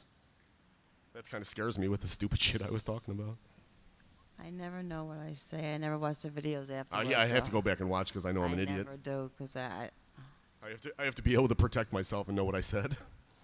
I black out at some point sometimes. I really don't give a The shit. adrenaline goes, you know. Somebody says, aren't cameras not allowed on U.S. bridges and tunnels? They have cameras on those bridges. They have their own. Back 9/11, you weren't allowed to go and film. Oh, like so you Yeah. couldn't Whatever. make plans or maps or Yeah. something? Yeah. So maybe that is true. I mean, I don't know about anymore, but I guess we still have the threat. We have drones with cameras. I think you could get a picture of anything you want, really. Yeah, right? Oh, stunts. They said this is a stunt. No, what they call it? It wasn't a stunt. It was a... It wasn't. To me, it wasn't a stunt. To me, it was I No, what want did to the cop- smoke weed on the bridge. If that's a stunt, I don't know. I just wanted to live my life a little, exercise a little freedom. Oh, the other cop called it a social media event. Yeah, that's what it was. And social crusaders. Social Crusaders good. is I like awesome. that. I love that one. LeftyGrimes, social crusader, Pretty funny. and award-winning journalist. Wow. Yeah, right? I need like a Michelle Burns, hero. yeah hero. There you Tony, go. Liberty. Liberty. Liberty Warrior. I'll take that. I like that. That would be warrior for freedom. What's Wow. warrior in French? That was a good day. We can look that up. That was a good day yesterday. I'm proud of you guys. I really am. I was soaking wet when I got home. My feet were shriveled. Yeah, it was tough. I was in rough shape. I went to the other thing we went afterwards. My whole jacket, my side where I had to hold the banister, was drenched. So I mean, I couldn't shake anybody's hands. I went from the hot tub to the sauna to the hot tub to shut the the sauna. Oh, really? No, I'm lying. Yeah, I'm sure it's not a lie. I don't have a hot tub or a sauna. No. At least in his first house. I sat on the couch, threw stuff at my cats. I went down to Egg Harbor and got Jack 22, an eighth of Jack 22. I smoked a whole eighth last night. I don't like Jack 22. I wasn't bad. Must be a new harvest. It wasn't bad. Actually, you know what? Speaking of Egg Harbor, I talked about they want you to come down, Lefty. For what? Because they said that you were leaving obnoxious messages about moldy weed, and then you never came and talked to them. No, we didn't. And he said that he would have totally squared you up if you would have came and talked to him. I told you, Well, I know you those. know I know how those far guys. it is away from me? Oh, yeah, I know. It's like a 3-hour drive. So Come if I go down there, what are they going to give me? I don't know. I mean, Maybe it's too late now. I don't even care No, anymore. I it's- mean, it was done and over with. When I first said it, they said, no, it's not the weed, it's the jar. And I'm like, how's the jar? Well, they have new packaging now, and the cannabis has gotten better. I will say that. With the new packaging, I got the Jack 20. I ate the bags? Jack 22 yesterday. It's in the bag. They got a new jars now. The jars aren't out yet, but They I have got a bag jars, yesterday. okay. They're plastic jars. I haven't gotten one yet, but I've seen them. And but the weed, the cannabis in the bags that they have is significantly better than it was in the jars. I will say that. The Jack 22 I got yesterday, I enjoyed very much. I smoked a whole eighth last night, but it was very good. I actually have a little bit here. You can try it if you want. Oh no, you're not. You're not allowed to. I can't do that. You're not allowed to. I forgot. No, I'm not. Look at that. My friends can't even try cannabis to see maybe if they want to go to a dispensary that's a long drive away. That's pretty ridiculous. I went there like 2-3 times, and 2 out of 3 times I was very disappointed. Maybe even more. I don't even know. The CBD Shark Shock, when I started eating that, is what broke my migraines. So technically, Egg Harbor actually broke my migraines. I give them a lot of credit for that. And their Jack 22 is good.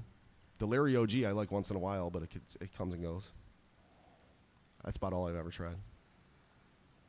But I like them down there. Hi, everybody. Hi, Egg Harbor. Yeah, they're close to you. That's why. Yeah, they're my neighbors. Yeah, exactly. Got to give them a little love. So, next on the agenda, I'd like to call a policeman right now, or a police person, in Summit, New Jersey. You guys want to call Summit? Sure, Yeah, we were supposed to do good that idea. yesterday. Yeah, how? We did- How? When? Well, we were going to We do were it, go- and then the girl came, then yeah. Kowski came out, and then we were doing it on the bridge, and it was like, nah. Yeah, I just lost it. So, let's call Summit. Anthony Valderrama is a medical cannabis patient. He works in Summit, and he was pulled over in Summit for his tinted windows. The cops smelled cannabis, I guess, and they saw a joint. And they arrested Anthony for his joint, for his legal joint, and some edibles that they found in the car. And he went to the court 4 times. Was it four times? I think he had to go to court. A lot of times that he shouldn't even have had to go to court for. Yeah. I'm gonna get a couple drinks. Okay, can you get me one? Coffee, 5 sugars. Yeah, coffee. Yeah, thank you. So, I like how everybody runs away when I call the police. Yeah, all of a sudden I'm thirsty. I'm just scared of cats. Yeah, you're thirsty. You weren't thirsty 5 minutes ago. No, Carol wanted to leave a while back. She's hungry. Yeah. That's what someone would say who's scared. Exactly what a fraidy cat would say. Well, we're not scared, are we, Michelle? Of what? I don't know. We're gonna call the cops. Oh no, not the cops. I'm going with Carol and. You went through this already with me. I know. You got a joint back. Your month's kind of. supply turned out to be a joint. Not even. No, It wasn't even a joint in there. It was You nothing. It was dust. They smoked it. I think they took it on you. I honestly did too, but I ain't saying shit. I got my pouch back. I still carry it to this day. Your pouch with some flakes of Yeah. shake in there. They gave my pipe back and my little cleaner for the pipe too. That was nice. Yeah, it's nice of them. Well, Anthony should have the same. No, he should definitely. Yeah. I don't know why the hell they just won't give it back to him already. Ridiculous. I All mean, right. how long do they think edibles are good for? Oh, those things. Oh man. They're gone. Oh yeah. It's bad. All right, let's give them a call. Summit Police. You have it on speed dial or something? Yeah, I do. Oh, okay. Look at the children. Children? Yay. Oh, don't tell me my phone's not working now. Really? Hello? Oh, I'm sorry. My phone's not working. I have to call you back. I'm sorry. This is not working. Not working. All of a sudden, stop working. Great. Try it again. Yeah. Why does this do this to me all the time? I don't know. Okay, now it's all right. It's working now. Ta-da. That's kind of weird why it did that. All right. Let's try it Nice again. truck. There we go. Summit Police Jackson.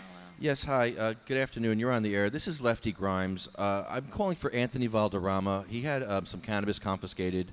He went to court. Okay, you're breaking up. I can't hear you. Okay, I'm trying to get Anthony Valderrama's cannabis back for him. He was arrested a couple months ago. He went to court, and they said he can get his cannabis back, and we're trying to get it back. They said it was in the lab. Can we find out where his cannabis is? Wait, you want his marijuana returned? Is that what you're saying? Yeah.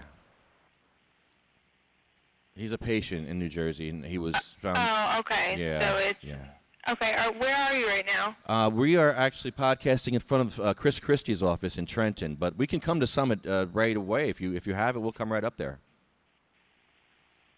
I have to transfer you to the Detective Bureau. Hold on. Okay, thank you. We're going right now.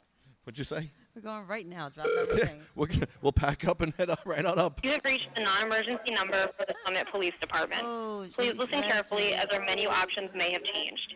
To repeat these options at any time, Call her please back, press man. 9. For the records unit, please press 1. No, here we go. For the traffic unit, please press 2. For the community policing unit, please press 3. Nope. For the patrol bureau, please press 4. Nope. For the juvenile unit, please press 5. Nope. For the detective bureau, please press 6. Maybe. For the police administration, please press 7. To repeat these options, please press 9. We want the property to return room. Yeah, I was to gonna say reach property. Pam Ferreira, the Detective Bureau Secretary, please press 1. For Detective Lieutenant Michael Rabaska, press 2. For Detective Sergeant Michael Schreiber, press 3. For Detective Michael Freeman, press 4. For Detective Chris Medina, press 5. For Detective Charlie Robertson, press 6. For all other questions, press 7. 7. 7. Lucky number 7. Wait. Yep. With the property manager.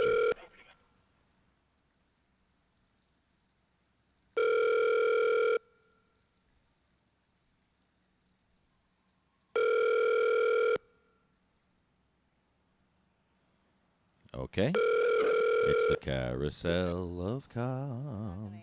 Reach the general phone line for the Summit Police Department Detective Bureau. No messages should be left at this number. Instead, please dial 0 and ask to be put through to the Secretary's voicemail. Thank you for your cooperation. Extension 0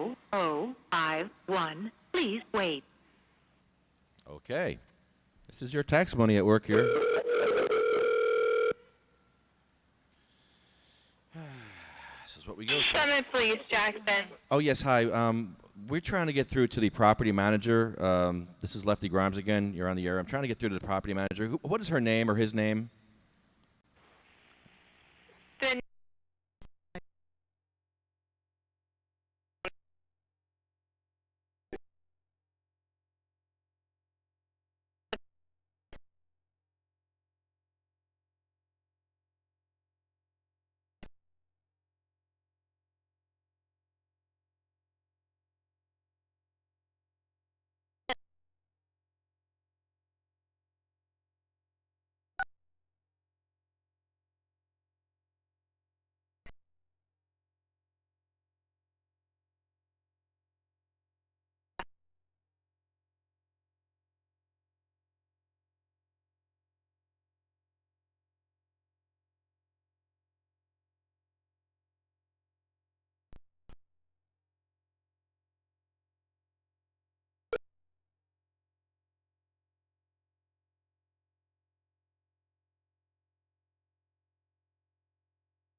Trying to prosecute him.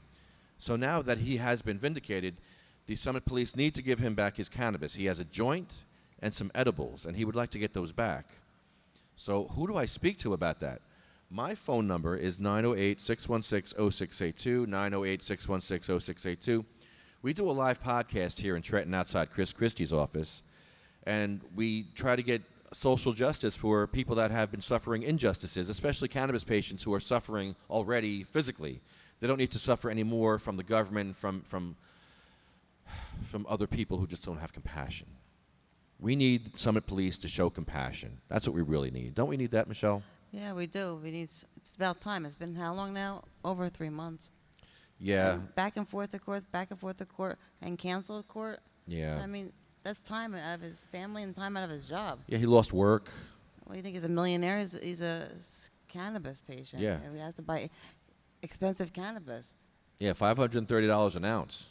And that's ridiculous, but that's what we got to do if we want to be better than we are when we're not medicated, which really sucks because it's the only thing that helps. Yeah, we need quality of life. If not to save our life, we need quality of life. Yeah, that would be nice. You know, that's important. If you had a family member who was suffering, I think you'd feel the same way. You know, if you knew somebody that had MS or cancer or HIV or chronic pain or something that they're taking OxyContin for, and you've seen what OxyContin does to people. If you're a cop, I know you've seen what OxyContin and heroin has done to people. Wouldn't you rather see people on cannabis? It's an exit drug. I don't understand why they wouldn't. I don't get what they don't get about it. I mean, I know it's a long time it's been banned, it's been whatever, and nobody wanted to hear about it, but we know what it does now, so cut the shit and let's make it legal. Yeah, it was an exit drug for me. I was on OxyContin and roxicodone for 10 years. My doctors had me on that crap. And now I use cannabis, and I got off all those pills. No more pills for me. I'm done. And if I can do it, anybody can do it, because I'm in horrible pain. Horrible pain. And I don't take pills for that pain. I use cannabis. Really good cannabis, though. Yeah. It's banging. It's really loud, stinky. Yeah, So, yeah. it does stink up the police department or wherever else. Oh, look at who's here.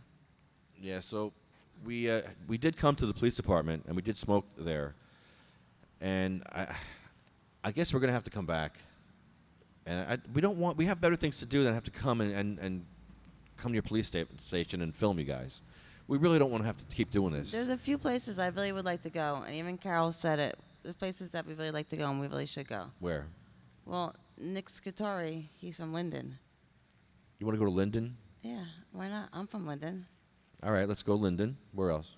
I don't know. Carol named some place that, I don't know, she just left to go get something to eat, but she named some place that her and somebody else wanted to do. I just want to do Linden because I'm from Linden, and I haven't seen the cops from there in a very long time. And that's where you got your MSs from, Linden. Yeah, I got it from there, so. Yay. Anybody else in Linden, when we're there, please come out, because I know there's people out there in Linden who do have MS and are medical cannabis patients, besides, I'm sure, Nick Scarteri's late grandmother, who, unbelievable, she used cannabis, so I don't know why Nick Scarteri has such a horrible thing with getting us a legal grow thing going. I mean, he knows it helped his grandmother. That's why he had this whole thing done, and that's why he made this thing happen in the first place. And he just got to continue doing the right thing and stop being a chicken and doing the wrong thing. I think he has other mouths to feed, other friends to make happy. Yeah, that too. But if he just was like he used to be and like was fighting for the cause and just making marijuana legal for medical patients and for everybody else, I don't know for everybody else, but got to do something to help us out. Well, the legalization bill doesn't help kids 18, Yeah. adults 18 through 21. I don't know if they can even call it kids. I know you can't drink, but that's not kids. You're an adult. You can fight a war at 18. You can fight a war, you just can't drink a beer. Yeah, you can shoot someone in the face at 18, but you can't smoke a joint. That makes no sense to me. How old do you have to be to eat organic food? I don't know. Is that a trick question? Yeah, it really is because... It's one of those hippie questions. No, but if a kid needs it, you don't have to be any age. You have to just be sick. I'm just saying that cannabis is as safe as organic food. Oh, it sure is, especially organic cannabis. That non-GMO cannabis, which we're trying to fight that too over here. Jim Miller, let's watch how fast Jim Miller can set up the tent. He's here, ladies and I gentlemen. think it's starting to rain. Ladies, let's watch him go. Ready, go, Jim Miller. Look at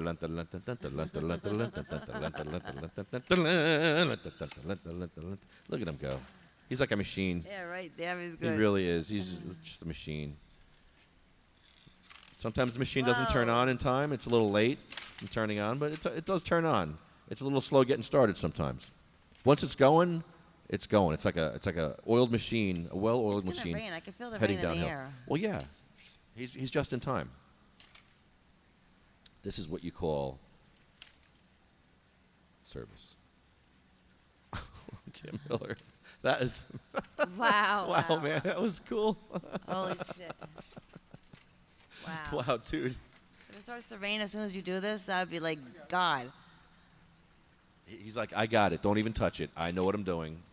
There And you he go. does. There Ta-da. it is. There it is. Oh, and Boom. more chairs. Yay. So we're still around the phone with a... Oh, are they still on the phone? Yeah, we're still leaving a message. Oh, are we?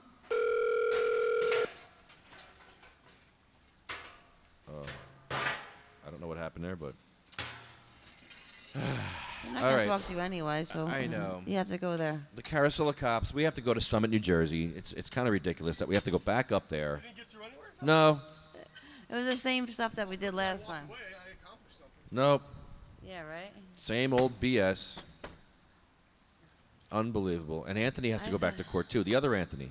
Oh, yeah, that's right. When? When is that? He goes to court next week. Next I believe. week. Next week, he has to go back to court for Haddon Heights because of the racist police in Haddon Heights. And you tell me that wasn't racism. That was definitely racism. The cop lied to get into his car. exactly. Said the taillight was out. Then suddenly the taillight's working again. Whoa, hey. They needed something to actually stop him for. The old taillight is broken is always a good one. So they yanked him out of the car and they arrested him. Chained him to the wall. That's a shame. They chained him to the wall like a 17th century, should I say it? No. Field N. That's how they treated our friend Anthony. Well, that's how they treated the weed man, too. They're treating Weed Man like just another nigger. He calls really himself that, J-A-N. Yeah, but you're not allowed to say that. And I hate that word. For the record, I don't think you're allowed to say that. Yeah, you're not. I'm not? No. Why? They say that. It's shocking. Yeah, it's shocking, but it's disrespectful. I don't like it. It is disrespectful. It's a horrible word. Why are they disrespecting us? I wouldn't use that word if they didn't treat us like that. They're treating all of us like that. I just want to see a white guy get arrested. No, I don't want to see a white guy get arrested, but when he gets arrested, will he be chained up like that? Is he a big threat too? No, Anthony was not chained up when he was arrested. Yeah, okay. He's kind of brown. Yeah, he's pretty, he could be white though. I mean, He's kind of white, brown, tan. My daughter would say he's tan. He's not. Yeah. Yeah. To me, he's white. He's as white as I am. Yeah, there's certain words we don't say on this show. That's one of them. The N-word, the M-word. We have to say the M-word because of the coalition's name, but I try not to use the M-word as much as possible. Oh, please. Christopher, whatever, last night, used the word weed. Not a million, but a lot of times I was so happy he was using the word weed. I was like, yes, thank you. A smart guy's in there using the word weed. The way you should call it. That's what I call it. I call it marijuana too, but I call it mostly, where's my weed? Where's my weed? How much weed do I have?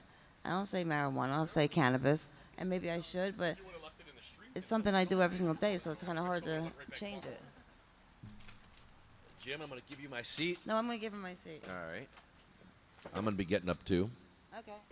Because I need to medicate. I had a long day yesterday, and it's been a long day today. Fighting the drug war is a never-ending battle. I once said to Jenny Storms, I said, Jenny, why don't you go take a couple of days off, go to a spa, take a spa day, go relax. And Jenny's like, Jack, seizures don't take a day off. And using that formula, the drug war never takes a day off either. People are suffering and dying every day because of the drug war. Families are being ripped apart because of the drug war. The Constitution has been ripped apart because of the drug war. Our Constitution doesn't mean anything anymore because of the drug war. Life, liberty, and the pursuit of happiness means nothing on paper. Nothing. Because of this drug war, which is a racist war on people, on our own people. And if you don't think the drug war is racist, Google Harry Anslinger. Google Harry Anslinger. He says that marijuana makes darkies think they're as good as white men. That marijuana causes white women to have sex with black men. He said this to Congress. He said these things to our leadership, and they accepted it. And they fought his war. Congress fought Harry Anslinger's racist drug war. And they're still fighting it today. I'm sick of it.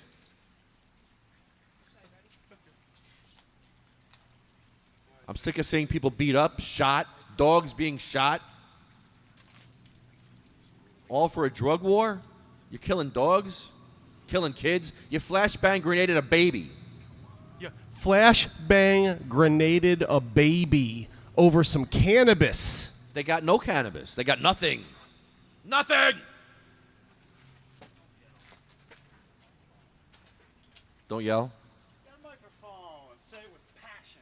Passion. I saw Alex Jones screaming. It was great. The greatest thing I've ever seen. Would you like to hear my voice sprinkled with emotion? Yes. You flashbang grenaded a baby over cannabis. I like it like this. You flashbang grenaded a baby over cannabis! People hear you yelling. They don't hear what you're saying. What do you think? You like mine or yours? Jim, you say it. Jim's turn. Jim, your turn. Who did that? They flashbanged They. Who's they? The police. Where? Texas? I think it might have Texas? been Texas? I'm not 100% sure. We Yeah. can look it up very quickly. Yeah, we though. can Google that one.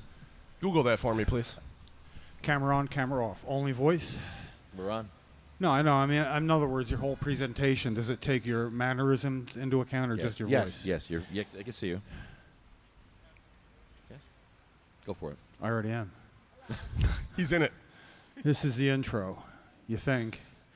And then how does it make me feel that police in Texas flashbang grenaded a baby? A little baby? In a crib. That's somebody's child. That's somebody's child. Yeah, like that. that was how it makes me feel. They like, threw a grenade into the crib of an American citizen. And it's not the crib, really cool penthouse. No, crib. not their crib. Not their hanging at MTV cribs. Yeah. No, the crib. The helpless. Do I need to pick up the permit? You didn't pick up the permit. Got the yet. permit. You got the permit? Yes, sir. I'm on the ball today, Mr. Miller. I'd say we're on the ball. Unlike Lefty's you. on the ball. Let me say hello. No, you can't diss on Jim for that. Sorry for the late start. Let me explain why. Memorial Day weekend started a long time ago for me. It was a long, wonderful 3 days. Now it's 2 days later. It must be June. I mean, because Memorial Day comes so late in Yeah, it's still May. Well, but I'm not looking at a calendar. I'm feeling it, June. I'm feeling June, and I know you got the permits for June, and they're all on Thursday. Exactly. Yes. But I got the permits for now. It could have ended much better this morning. I had some work. I don't work very often, but occasionally I get the call, and I was in Long Beach Island, and guy I work with said, I thought you were going to be at a podcast today. And I said, no, it's on Thursdays now that it's June. All he had to say was, it's not June. I'd have been out of there. I'd have been here on time. So it wasn't just me. I'm actually very glad it was today because I have something to do tomorrow, so I don't have to rush tomorrow now. Beard Fest. Nice. Beard Fest 2017, Hamilton, New Jersey. Sweet. Genome Project, 2 a.m. Beard Fest? Church. Huh. Wait, at a Beard Fest, Genome Project. How from does that Israel. work? How does it work? You come down, you pay $80, you camp, we party all weekend. 1/4 mile from my house. Where's the beer come in? The beard? No, the beer. You said it's a beer No, fest? beard. Oh, Beard Fest. The Beardo Weirdos from Cherry Hill are throwing a party. Okay. Out of the beard space into Hamilton, Paradise Lakes. Get old beard up, eh? Well, I could go. We'll You be could opening go. We for could Genome go. Project. Antibalas is playing. Yeah. It's going to be a good weekend. Ooh. Nice. Who's a little free PR there? Who's all going? I am. Nice. You going? Robert's going? Nice.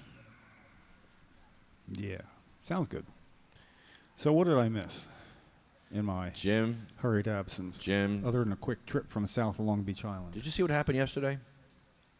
Depends what you're talking about. The INE tour on the Ben Franklin Bridge? No, I did not. Oh, boy.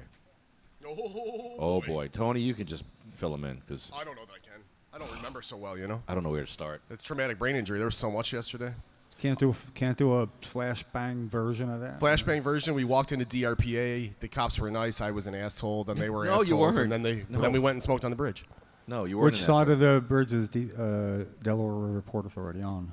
Both. Camden. Well, they have the whole bridge, Camden but we started in Camden. And then where did the medicinal intake take place? Center of the bridge, 2/3 of the bridge, is there a line 1/4 or something of the up bridge. there? Is there there is no line. A marking point between? Really? No, and they have concurrent. You get to walk right from one state to another, and they don't mark where it is. No, they say that they both own both states can arrest you on the bridge. What so if they both own the What bridge. if they disagree about that arrest? They said that they will take you wherever the crime is a more significant crime because they want to make sure they get the worst charge out of you. Literally. They literally said that. They admit that. Yes. They admitted that, yes. On camera. On camera. Wow. Yeah. I guess the message is Maybe if that's you're why going I to started break a being a law, dick. break it where the least amount of infraction would be. So that means how's things? Decrim in Philadelphia, yes? Yes. Not over here? No, it's still a crime in Camden. So if you get caught on the bridge with so an you're ounce of better weed, off on the they're gonna pull Pennsylvania you side. No matter where you are, they're going to pull you to Camden and give you a crime. Yeah. Oh, I see. Yeah. You're getting dragged. Now, where is the border of DARPA begin? That's what I want to know. Yeah, that would be the question, is Yeah. where is the beginning of that Philly bridge? Yeah. Where does decrim end and That's the problem with fascism dividing begin? lines. That's always the problem with cut and dry dividing lines because it's never cut and dry. Nope. No. Yeah, there's always a gray area. There is. And, you know, as activists, we do need to exploit that because the playing field, as we always say, is not fair. It's not slanted in our direction. So we got to pick those spots where we can put up People a were fight. calling it a stunt, and I say we were looking for the border. It was slanted our way yesterday. A stunt. You know, A I stunt mean, is great. it's stunt. It's like feed the children. They show you hungry, starving children. That's kind of a stunt, but it's effective. It works. And nobody says to them, you're using children as props. Would you make them cry, and put a fly on, put something, this is possible.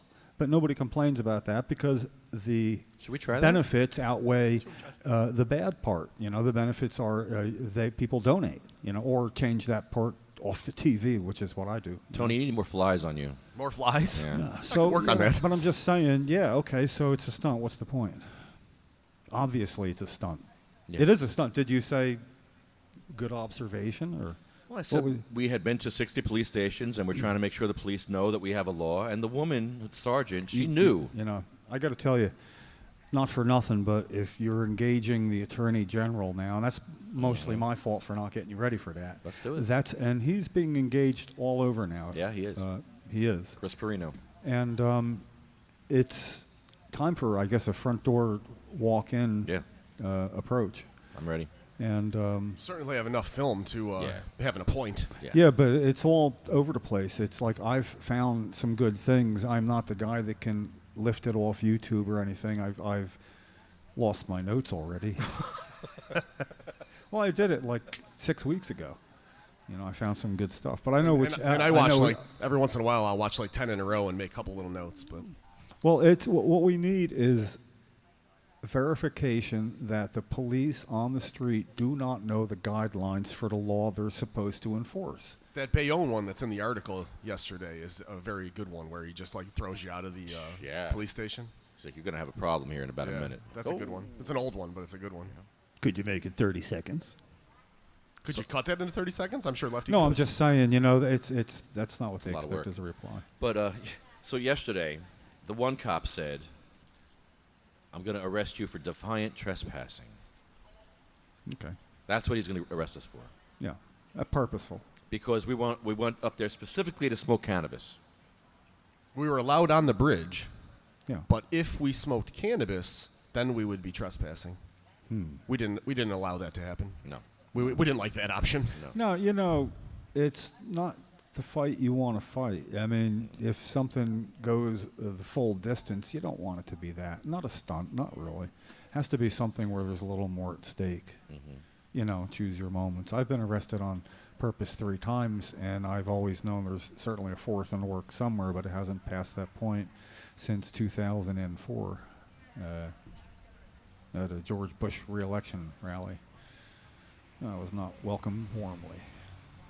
But it was on purpose, you know. It was $400, more than it should have been. And that was the end risk. So I don't like to get arrested on purpose. I like the sport of it. Like, if they're going to arrest me, they're going to have to arrest me. I'm not going to just surrender. I'm not like that. I'm not that guy. yeah, but that's the easiest thing almost to fight and turn over. The actual,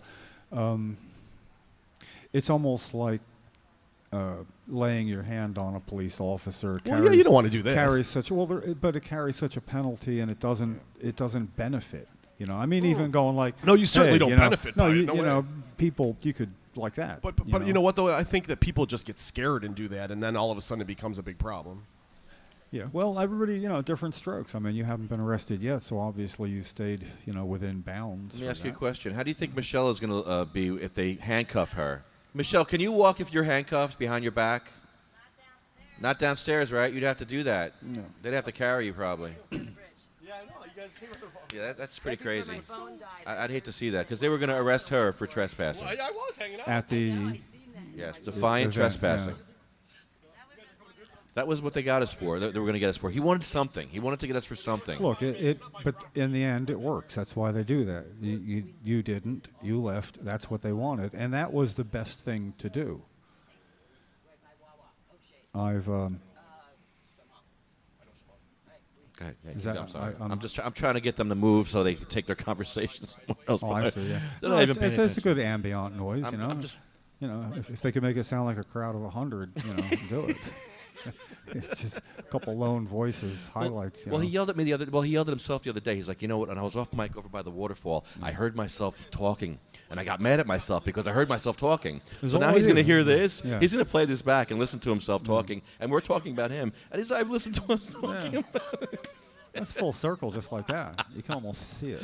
Yeah. If we say his name, I'm sure he'll hear it. But So on the sign there, 236 days. Let I me need see to that. change that to 229, or does it not make a difference? Because who really cares how many days? That was last week's sign. We're supposed to say 229 now. So we could use help from our interns. Tony's actually our intern. He started interning last week. Well, basically same as always. We get to call him that. But it is 229 days till we can begin to make New Jersey great again. And that's going to be good. No matter who it is, you know. In 29 days. So look, all that about the going on, it doesn't surprise me. You know, I mean, it was a good day, but yeah. it was a very busy day, and fighting this drug war has been draining. but no education took place. Not really. Not yet. You know. Where? At the Delaware River Port Yeah, Authority. because what happened was the officer, the sergeant, went to call her lieutenant. Yeah. Lieutenant said, yes, we can smoke on the bridge. But they said it's private property. But if they allow smoking, they have to allow all smoking. Who owns it? DARPA, Delaware River Port Authority. They're not private, are they? Yeah. I thought it was a bi-state agency. It is. Well, then it's a bi-state agency. It's not private. Who owns it? Well, the people. They told me it was private. It wasn't public. Well, I don't know. They could be right. What does that mean? He may be right and he may be wrong. No, they have these definitions that they change. Like when they say a recreational area is not a recreational area. They have their own definitions of things now. Again, it's like I care about all the other police stations so much more than that. Because if you're really doing this, and you are, to make sure patients don't have to go through it, that would be pretty much the last place a patient might end up having to do it, walking or rolling over the bridge and deciding, you know, this hurts and I need to use my medicine. It could happen. I'm not saying it couldn't. But when you go to a police station, you're representing their entire jurisdiction, which includes parking lots where they're allowed to, and all that. And I just hate to see the education potential used where it's not going to get much in return. I don't think. I appreciate everything you do. I think it's a great idea. But it's almost like if I were your director and I had to assign you somewhere, I wouldn't have assigned you that. The Ben Franklin Bridge? No. The reason we went there is because of the Camden meeting they had after the bridge. Yeah. So it was an excuse to get to Camden, go on the bridge, and do our thing there, do our border. We wanted to do the border thing where it's NFL rules, soccer rules, and I took a really good picture of myself grabbing out a bong over the border. I couldn't reach the bong. The bong was over the border. But I was at the line trying to grab that bong. I couldn't quite reach the bong because I was on the wrong side of the border. It's like a metaphor, or? Yeah. I hope it came out better than my brain. We'll match it up to something that's apt. Put that in the beginning. Make it sound like that was the role from the beginning.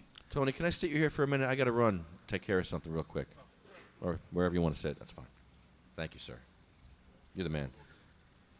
Yeah, Tony, you were great yesterday. I'm so thankful you showed up. That's what I do, Lefty. I show up. You sure do.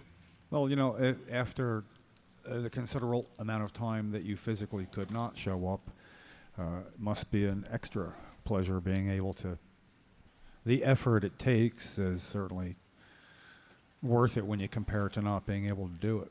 You know, Yeah, for that length of time. 3 years in a dark bedroom gets pretty boring and alone, and meditation can only take you so far, and then you're like, I need human contact. Brian Wilson wrote a song about it. He did, I think. Yeah. And he did what, like 6 months or something? No, did like I think 3 it was years. 3 years. Was it 3 years too? Yeah, 3 years. That's Lying why in bed, just like Brian Wilson did, and then then I met Lefty.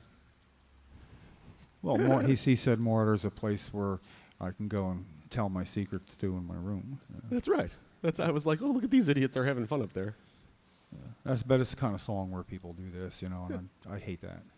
I really, really hate that. You hate that? I do. We Nobody could do does this it all all day. together. They start going against each other, and it's just confusing, you know. Well, yeah. I suppose if you sped up the film, it might look really cool, though. You know, You speed just- up most films; they look pretty cool. Yeah. So what the news of the week, I would say, is the Gannett Bureau must have asked the candidates of both parties questions on about, I believe it was 8 different things, and legalization of marijuana was indeed one of them. So this is the first gubernatorial or state election that we don't have to bring it up. It comes up all by itself. Yeah, it is certainly one of the issues this year. Well, they made it the issue when they asked. The Democrat John Wisniewski said he supports legalization. He didn't qualify it. We know that Phil Murphy does. I did not think there was another Democratic candidate that they were asking about.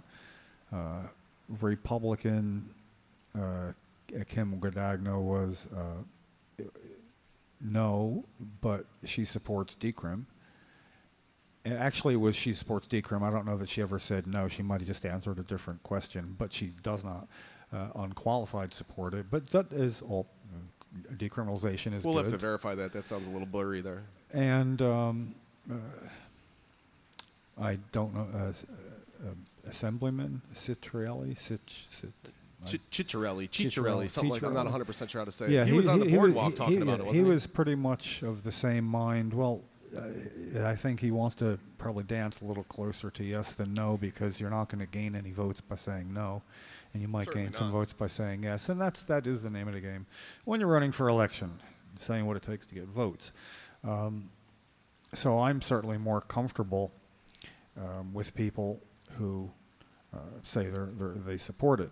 My problem is somebody like the assemblyman or the lieutenant governor. If they support decrim, why have they done nothing about it? I mean, if they support it, they're going to support it for the right reasons. It's going to lock up a lot less people. It's going to ruin less lives. Save a lot of money.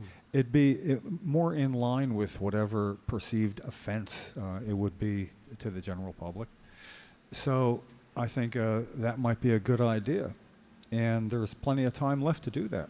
So perhaps whoever wins the nomination who supports decrim should be pushed to show their support by asking for a bill to be brought up. I thought we had a decrim bill in committee. If I'm wrong and Ken says we don't, and I trust him because he's our news guy. Yeah, he would know. Then maybe because of lack of action on the last one, it wasn't reintroduced, I'm not sure, but there's no reason we can't pursue decriminalization at the same time as legalization, because at least if legalization did not get through or takes longer. Yeah, if it drags on, at least we could stop arresting people. Yeah, having a criminal record for possession of a small amount, that's insane.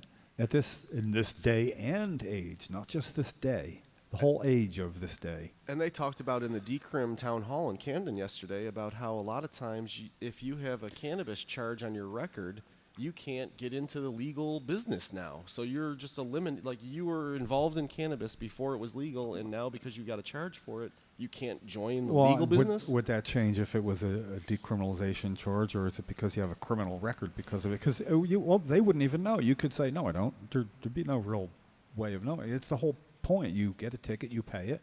Yeah, they would never know if it's just That's decrim. it. So I think that's a good idea, and I have to look into that. I know there's people that say it might not be a good idea, and I just don't understand any logic that would back that up. So when I say there are things I do as Jim, not coalition co-founder and board member. That would be one of those. And that's why I got to choose my words carefully. If I don't want it to sound like I support somebody in particular while I sit here with a coalition shirt on. Yeah, coalition shirts and coalition sign behind us. I got a different shirt though. If I want to talk, I'll just get that. You have to change your T-shirt. Well, I could just put one over the other, and get one of them hats like Mr. Drucker wore in Green Acres for everybody as old as me. He could turn it around and it would be literally a different hat. So, I could have CMMMJ on one side and General John Q. Public on the other. Jim Miller. It would just be Jim Miller. Jim Miller, make America great again. Yeah. My alter Makes would be yours. Jim my Miller alter makes ego America name great is actually still Jim Miller without the space between it. One long just word. No, Paul. Jim Miller. Yeah. You don't want to get Jim Millered Don't if get you're Jim a Millered. legislator. So it'll be interesting to see who gets the nomination for each party. That'll be next week, as long as it's going to be June next week. I'm not quite sure what month it is now, apparently. No, it is still May. Believe it or not, well, it is still May. Is it the, I guess it would be, is it this Tuesday, I believe, then the primaries are. Don't consider me the one to know that. Sometimes I don't vote in the primary because it doesn't really matter to me. I vote in all of them because I get the mail ballots. They mail the ballot to me so I can fill it out at home, so I don't have to go to the I just don't know that voting place. I don't know who it was I would want to vote for in a party nominee. I'm going to vote for Joe Rullo just because I give him credit for actually being up there and doing it. You can say that. You're not a board member. That's You're right. wearing a shirt. That's Tony Liberte talking. That is not the Say this does not reflect or the views of the Coalition for Medical Marijuana or should not be construed as an endorsement on our part. But Tony Liberty, he's going to vote for Joe Rullo. And he's a Republican, which is weird for me, but Joe Rullo deserves it. Well, JoeRullo2017.com. Are you going to campaign for him? Maybe. You see, we'll see. I know I vote because it's really hard to explain not voting, and I know that my vote really will never decide an election. It's not going to happen. And I do like to exercise my rights. It's take them out for a walk around the block, but it's not going to do anything. So for me, if I believe in somebody, it has to involve more than just a vote. I would want to campaign in some way. But then I would obviously have to do that as Jim Miller. Couldn't do it as that's a one word Tony Liberty. Yeah, that doesn't work. No, it doesn't. Doesn't work with me. I always have to actually stop, or it I don't know. It's not an attractive name. It's not a private detective or a quarterback's name. Not a quarterback's name? Sure, it's a quarterback's name. No, like Jim Miller back to pass. Flea flicker something. touchdown. That would work. So, would you vote for a legalization of the social use of cannabis by adults in New Jersey? If it were a vote, would you vote for it if it didn't include home cultivation? I would, but I would complain about it. This is our real calling right now.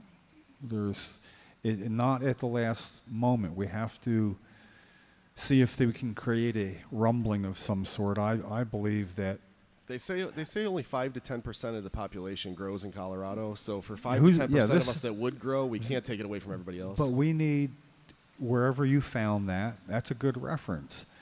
It's bringing up my next point. We're not researchers per se, but a lot of people who also are not researchers who aren't doing this are really vocal about how important home cultivation, home grow, would be and what it means to them, especially patients who would then be able to afford a whole month's supply for many who can't.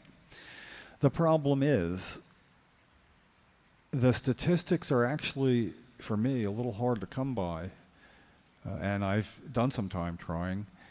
If 5% of people in Colorado are using the home grow provision and 95% are buying it, then New Jersey officials should know that, so they'd know it's not really getting a really much bigger slice of the pie. And with home grow, they're going to charge a fee anyway, my guess would be, because it's New Jersey, it's what we do here. We charge fees for everything. The one program that I thought made sense for Jersey was the seed program. Like you pay a tax or you buy the seeds from the dispensary, that gets taxed. So you're buying the seed, you pay tax on the seed, then you're allowed to grow it. Or a clone. Or a clone. Yeah, however, as long as they're getting a tax for that plant is what the state wants. Well, that would make sense to me. How does it work in Colorado or any of the other 6 states which allow this? There's a number of plants you're allowed to grow. Does anybody come to your house to verify it? There have been cases where people have been busted for too many plants. If this is another question. If you're allowed to grow your own,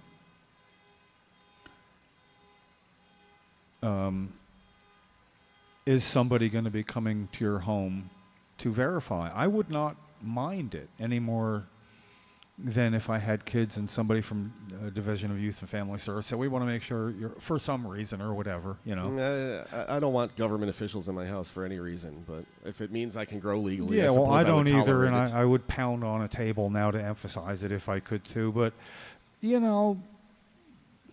To make my medicine and be able to help my friends that are addicted to heroin and need to get clean and I can't grow enough cannabis or get enough cannabis to help them, I would deal with it. Yeah, look, I would too, but look at it as an opportunity for whoever has to come in. He has to listen to what you got to say, and rather than, I don't know, I'm not really like that, but if you have to be like, you know, I'd get between them and the door, and you got to take literature before you leave, dude. You know, and explain it to them and show them pictures of people in pain, or have somebody that, you know, it's, I wouldn't mind. No, I wouldn't mind because I need to be able to do it. I mean, people are dying because I can't. What happens if a person grew a plant after legalization? Does the penalty for growing that one plant, is it reduced at all because it's legal? In other words, you'd be growing a plant that the plant itself would be legal for the state. It's a gray area, and they're going to have dividing lines. Yeah, They're this is called the big regulations, and we need to start thinking ahead for the thing that's going to come down the road that we can affect. This is kind of a scary reality here if you look at it, where you're going to then maybe thinking about arresting cannabis patients, medical patients, for growing cannabis in the state of New Jersey for themselves so that they can stay off of opiates, but you're going to allow rich business guys with $1 million to grow warehouses of it and sell it to everyone. That's the unfair playing field, number 136. It's going to, and 137 is right behind it. That's the facts, Jack. That's how it plays out. Sounds like a monopoly to me. Well, yeah, it is, of course, and we could fight the monopoly, or we could pretty much make sure everybody knows what's going on and find where we can be effective doing something, because there's going to be dozens of regulations that we may not like, as happened with the medical marijuana law, and they happened all at once in the Assembly Health Committee when they passed the bill out, and we need to cut them off at the knees by taking these things on now, like home grow. Not just that, even here's what I'm going to do without home grow. And I believe I would not be alone. If I, as an adult, can next year in New Jersey legally use cannabis socially, July 2018, we think, maybe. If that's allowed, and I can go to a state store eventually and purchase some, and then somebody offers me the exact same thing for half price, I, myself, will buy the gray market cannabis at half price and put it in the state-sanctioned container that I have when I bought an eighth or the smallest amount. That's what's going to happen. Now, what's the penalty if somebody somehow discerns that the cannabis you have didn't come from a state store? What's the penalty then? Well, I can answer For this possession. question. I can answer this question for today for the medical marijuana patients that may or may not ever do that. When you look at some of the jars that you get from the dispensaries nowadays, it will say harvest date, January 1st, 2017. Right. Tested on February 3rd, 2015, which means that they tested that batch before it was ever harvested, which means that the dispensary doesn't even know what cannabis is in that jar.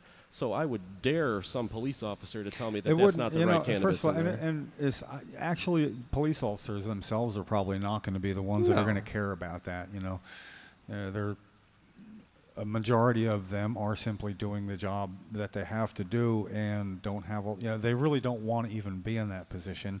And I know this from a long time ago when it was almost legal in the 70s, and no matter that they would find it on you, they would not charge you with it ever, almost ever, if you weren't being a I didn't even know that. Yeah, if you weren't being a jerk, it'd be, they were looking for drinking, evidence of that, or underage drinking especially. And other things, more harmful drugs, because back then there were soft and hard drugs. which, by the way, when we started lumping them all together, not just hard and soft drugs, all drugs are bad, you know, they're all equally bad. Do you remember Michelle Leonhardt, the director of the DEA? She was called before a committee by, I remember Jared Paulus in particular, but also, he escapes me now. And which is worse, marijuana or methamphetamines? All Schedule 1 drugs are bad. Which is worse, heroin or marijuana? All Schedule. So that in itself, her saying that, here's what happens. Somebody underage having a couple of drinks, somebody says, here, you want to have a smoke? And they're thinking, well, nobody else is getting crazy while they're smoking. It doesn't match up with what I'm being told. And they take a couple of puffs and they, whatever. Then they're told, the next thing you know, they're going to go on and use other drugs. That's how it happens. So they have nothing to lose. It's almost like once they do that, they're almost being sentenced. Well, I might as well, because all drugs are the same, and they're not all the same. We know that. And they try cannabis, which is a Schedule 1, and they have a good time, and they giggle with their friends, and they eat a Twinkie, and then they say, wait, if cannabis is a Schedule 1, and methamphetamine is only a Schedule 2, I don't know it's that they not get as into bad. I don't know that they get into the schedule. I did. I think I did as a kid. Yeah, well, I think I'm somehow picturing high school stoners, you know, being silly, and somebody else thinking that's silly. That's not like they're not getting all, you know, all reefer madness. I didn't believe in addiction. I didn't think opiates were really, literally, physically addictive because they were lower on the schedule of drugs than cannabis was. The DARE program taught me that cannabis was the most dangerous drug in the world and that opiates were not dangerous. They were medicine. So I didn't even believe there was such thing as an addiction until I was 27 years old with a broken neck and got addicted. Woke up addicted one morning. You could have sued them. I'm sure I could have. That would have been awesome. That's true. I'm not making that up. No, I didn't believe in you're not addiction because they told me cannabis was bad and it wasn't. I'm just saying, I'm not saying that people don't take all the actual rational discussion into account when they decide if they're going to go beyond having a puff or not. You know, it's more that moment, yes or no, and that whole, it's just a judgment call. But with hard and soft drugs, and I know from personal experience, when somebody said, would you like to try some hashish? I said, well, yeah, that's from Yes. that's Yes, from, yes, I do. That's from cannabis plant, or at the time in my head, that's from the marijuana plant, you know.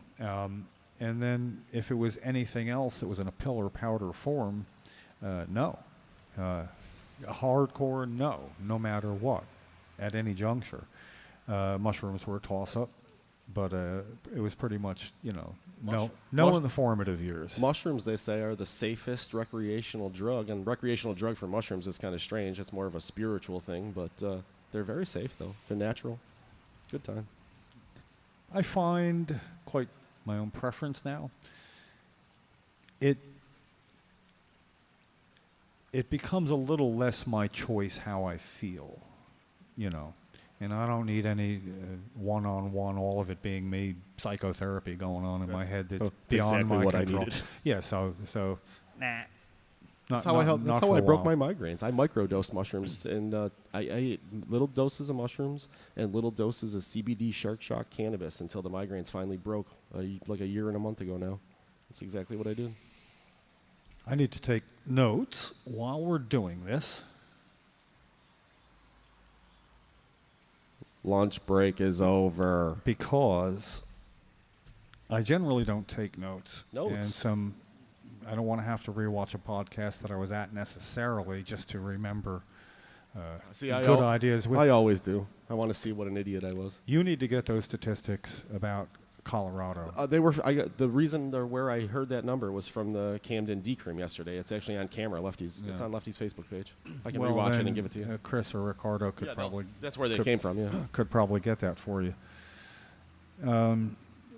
We need to contact state officials in states where they have a program, legalization, law, and home grow, and see if we can find out somebody who favors that, a legislator who would favor that.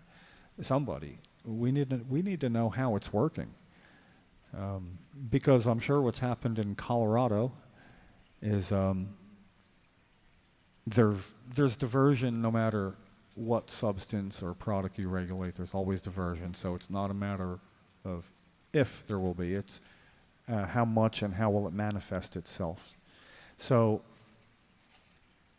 what exactly is going on in Colorado in the last 4 years? They've had diversion. They were sued by neighboring states about that diversion. They must have had some sort of statistics to have a lawsuit. And I'm just not the guy to find these things out. So what we need is specifics on what we can't find, and make it a game for the people who, I want to grow my own, I want to. Okay, find this out and let's help. You know, and a lot of it sounds like that to me. I apologize for that was nobody in particular. That was a general group of people who find it very easy to notice what needs to be done, and as do I and you. But you have to couple it with what's my part, what can I do? And if we're the people to ask, what can I do? I want to have an answer for them when somebody asks me that. So we need to find these things out. And there's questions about the bill as it is now. We need to find specifics about what might allay the fears of some sort of massive amount of diversion in New Jersey. And here's the real pisser. The diversion's already happening now. And they're not collecting any tax everything money on it. anybody's smoking is diverted, is black market. There is, I am assuming, medicine being diverted from the program. Yeah, I would I myself am very careful to, at all costs possible, to not do that, just so I, On the other hand, it would make my point. I get phone calls every day that I could divert it every single day, but I can't afford to. So well, we need to keep it in perspective then, and to do that we're going to need diversion statistics of not just cannabis in the states where it is legal to purchase for social use. We also need diversion statistics of alcohol to minors, tobacco to minors in New Jersey and those states as well. How about prescription drug diversion? Isn't the opiates that pour out of Walgreens and CVS a problem? Yes, it is, but how much of a problem, we don't know. So we need to ask about that. They call it an too. epidemic, Jim. We need to know that. It is an epidemic. They wouldn't lie to us. So we're just trying to help them. We're trying to help them. And they're going to try to arrest me for diverting my cannabis medicine to people to keep them off of those opiates. But that's digressing from our point at hand right now. That's a good, Sorry. It's a fair comparison, but it doesn't get us further. I'm trying to push this down the road a little bit. I know we can. I know we can get. We don't have any more statistics this week than we did last week. We needed them last week. Next there was week, all kinds will of we fresh have more? statistics at the Camden Decrim yesterday. Lots of fresh statistics yesterday there. I just can't rattle them all off because my brain doesn't work that way. But they're not diversion statistics. No, it was not diversion. But there was lots of homegrown stuff. I had always heard 10% of pharmaceuticals were diverted. And even taking that into account, the tragedies that unfold after that diversion. Well, I would say how many deaths result from those diversions? Well, there's a number, and not that we need to know that specific number. If we know about how many diversions, it'll be assumed there's quite a few. And we don't make people lock up their medicine in a medicine cabinet. They can put it under counter if they want. And their kids can be there in the presence of that medicine with friends without any adults in attendance. It's not against the law. None of this stuff is against the law. So my point is if it's going to be fair, we should see what's our tolerance for each. Like, where are we in New Jersey? Here's what we are accepting in New Jersey. Cost of doing business. Well, it is. We try to do what we can, but there's always going to be diversion. There's always going to be... as long as we're a free country, there's going to be diversion. Risks along with the benefit.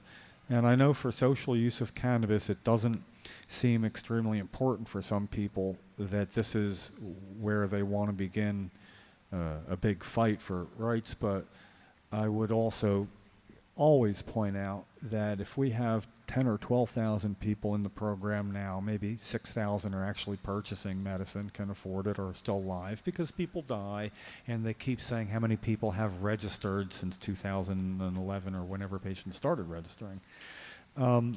The number is going to jump up if they add the indications that were approved, and even if it jumped up to 50 or 75,000, there's still going to be another 75,000 who do not qualify for our program.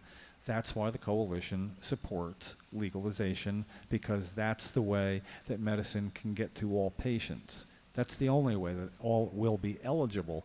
But then if you throw in the roadblock that they can't afford it, medicine unaffordable is medicine denied. I actually had to go back on the opiates this week because I can't afford enough cannabis, and I'm not allowed to get enough cannabis out of the dispensary. So Christie's medical marijuana program has actually forced me to go back on the taxpayers' opiates until tomorrow, when I can afford to go back for some more cannabis next month, because it's still May. Yeah, that's not right. It's No, it makes me angry. So home grow is very important, I think, in the legalization bill, and we can't make the case until we can back it up with statistics from states where we have a template to watch, and that the senator who wrote the bill, Senator Scutari, our legalization bill, has been to Colorado on a fact-finding mission about cannabis. He's twice. And he should know how it's working out with diversion there. So basically, what I want him to tell us is, do you think they should be able to grow in Colorado, judging by the ramifications they're experiencing there? Or if New Jersey kept it at that same level, would it be acceptable? He can't just say he has concerns and then not have it in there. And that's where we are now. I'm not comfortable, and I'm not happy about it. And the only serious diversion problems that I've heard of in Colorado are where people are bringing it out of Colorado into like Oklahoma and whatnot, and then the Oklahoma police are arresting people for it, and they have the problem. But you know what? Oklahoma needs to wake up and start collecting that tax money, because they're never wasting going to wake all up that. there. They are never, ever. I've lived in Oklahoma for 3 years. They're never going to wake up there. Nebraska, Oklahoma, Oddly whoever enough, is they over are there. they're the nicest, friendliest Yeah, I people had a good time when I was anywhere. there. It's just such a conservative Bible Belt state, Hey, Laura Carter's here. Hello. I lived in Oklahoma too for like 5 years. What'd you think? Oklahoma is the I place hear it's to a be. lot better now. I lived in Oklahoma City, Yeah, whereabouts? North or south? right by the base. So Tinker Air Force Base. Yeah. That's where I was. But I don't see them legalizing. Like that's not. Yeah. No, not there. They're going to be the last one. Well, I don't know about last, but they'll be close. You have to go back a while, but there's a man named Will Foster. You could ask about that, and he lived in Oklahoma. I believe he had 2 joints, and the sentence was 93 years. Are you kidding me? He was incarcerated. Not like it got overturned or anything. It did get set down, but he was the rallying cry for how bad things are there. 2 joints. Every state had, and he was not a young man, Will Foster. And I still remember his name, so it must have been something I didn't live there then. We need to watch things carefully as they unfold. But mostly, if you're on Facebook and somebody's, homegrown, it has to be in why. The question is, are you willing to do anything other than explain the problem? If so, there's things you can do. And after that, they're just, if they're just going to whine. Hey, if you're listening to this right now and you want home grow in the state of New Jersey, write a letter to your senator.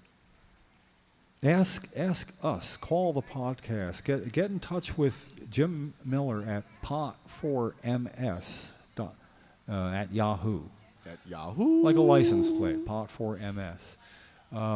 And I can certainly advise anyone on how it is they can help, because, yes, they do have 2 assembly people in New Jersey and a senator, and sometimes you can reach out to those people through somebody who wants to help. But mostly they can help us find out what kind of diversion is going on. And amongst other things we need to know is, since this can lower opiate abuse, and since we signed one of the toughest opiate abuse laws, and we have a law that says insurance companies must pay on demand for 28 days of treatment, we're kind of in that mix, because the reason I think we could also help out by people with opiate abuse disorder, it's called, I believe, in the indication that was recommended by the advisory panel, that there's no statistics that I can find if there was 2 rehabs available, which one has a better success rate.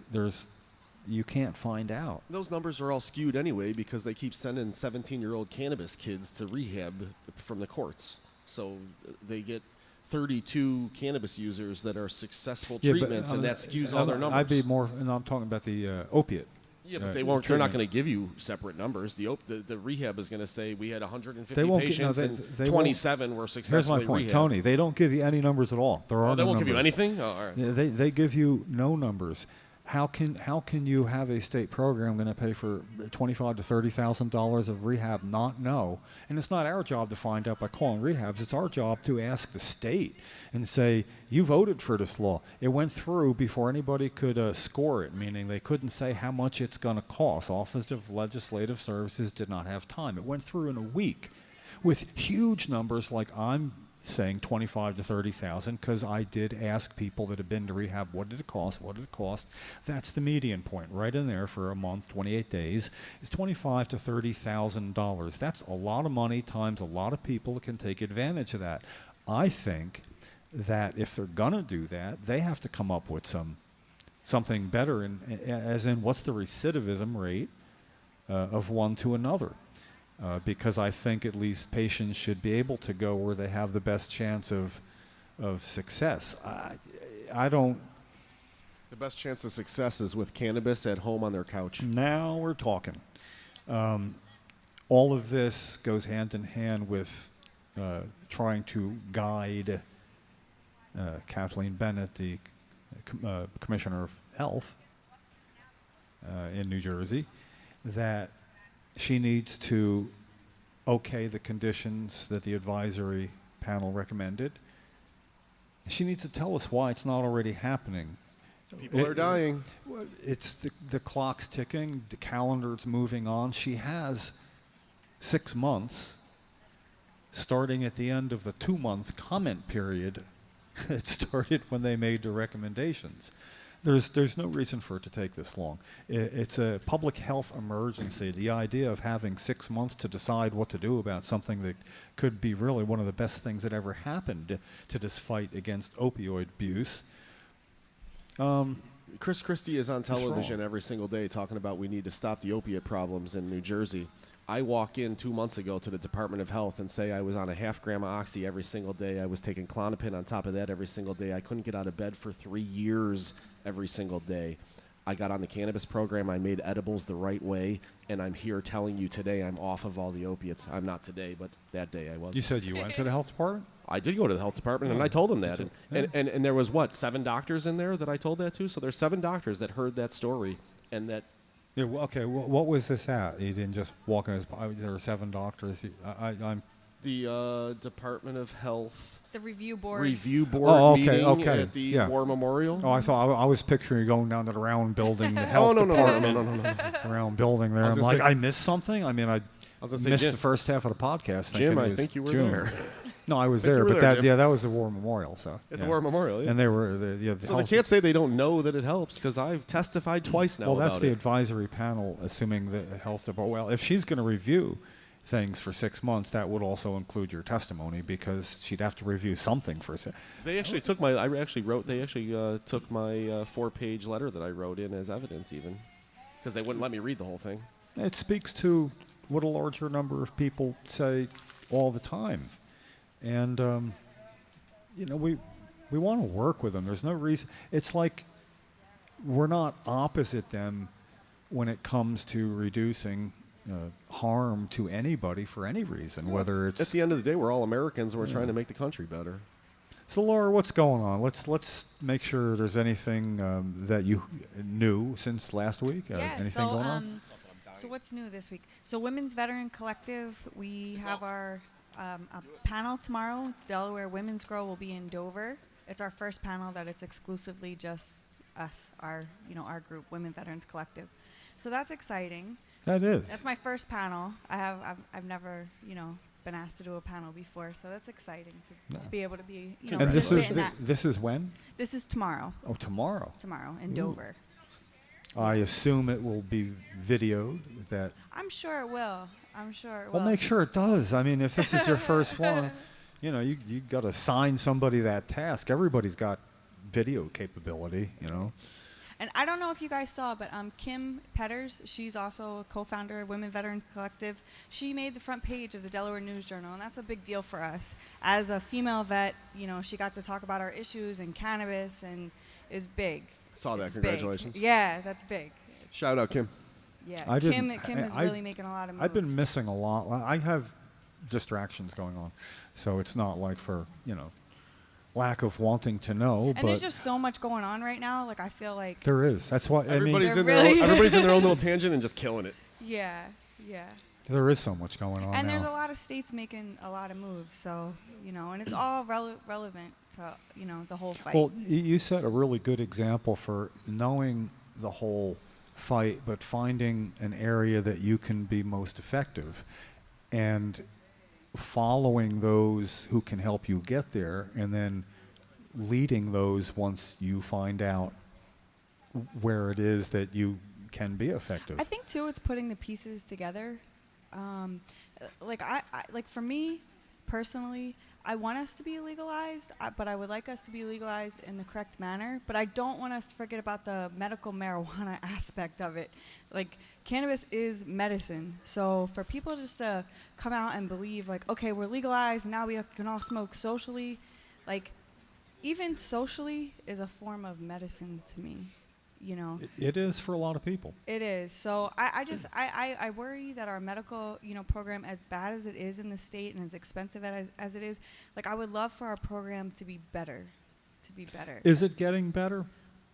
I know that people can't afford it. No, I mean, but okay, is that aspect ever getting better? New Jersey started out, if I remember the price, it was somewhere around $540 an ounce plus tax when it first started, and now I'm hearing prices that are considerably lower, still 30-40% easy above the black market, but it is more quantitatively assessed.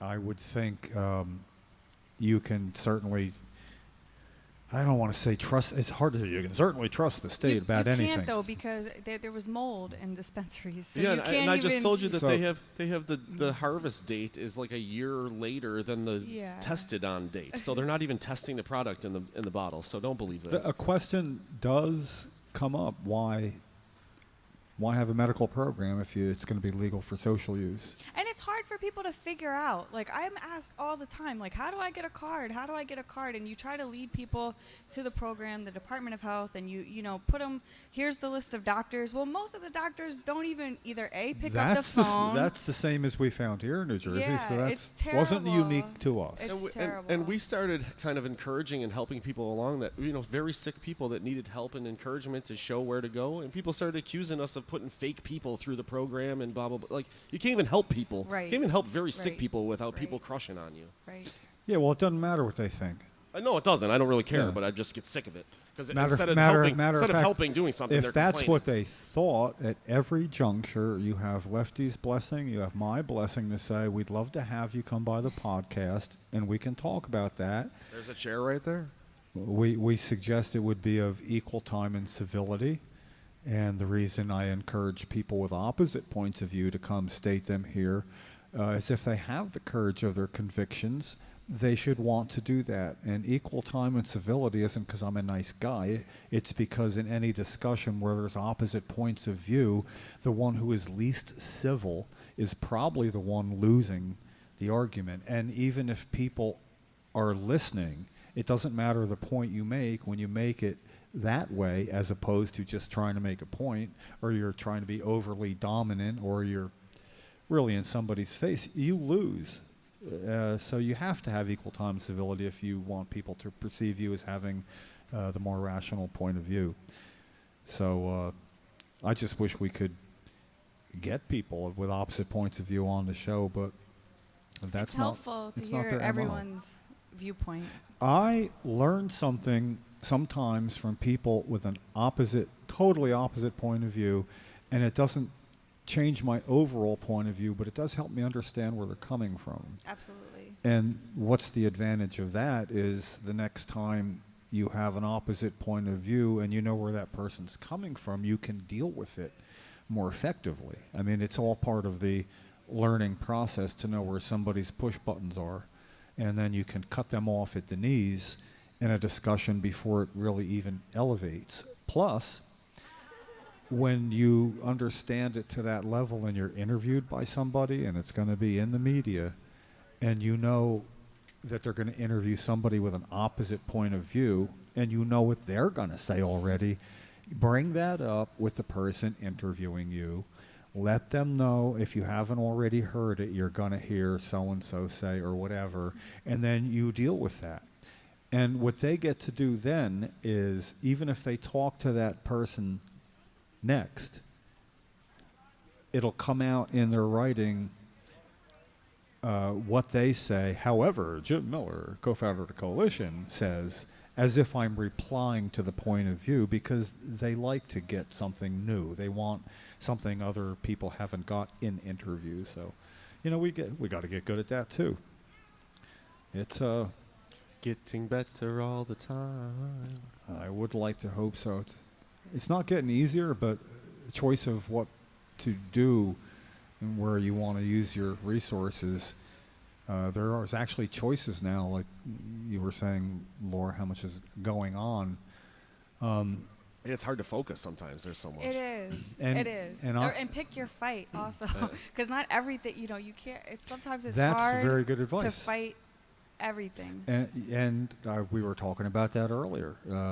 There's things get through when you're focused on something, and if it's hard to pick your fight now in one way because there's so many things to do. On the other hand, there's so many more things that you would be good at, where you can find a spot. Absolutely. And I see something up. where someone's being taken advantage of, or there's a medical condition that's not being taken care of properly, and you feel like you got to step up and do something. It's sad. hard. It's sad. The kids, that's sad. The vets, that's sad. The vets is what gets me. Really. I mean, there's just so many parts to this that are just, they're so complex and just so, I wish it could be free for everyone to pick, to choose how you want to do it, but.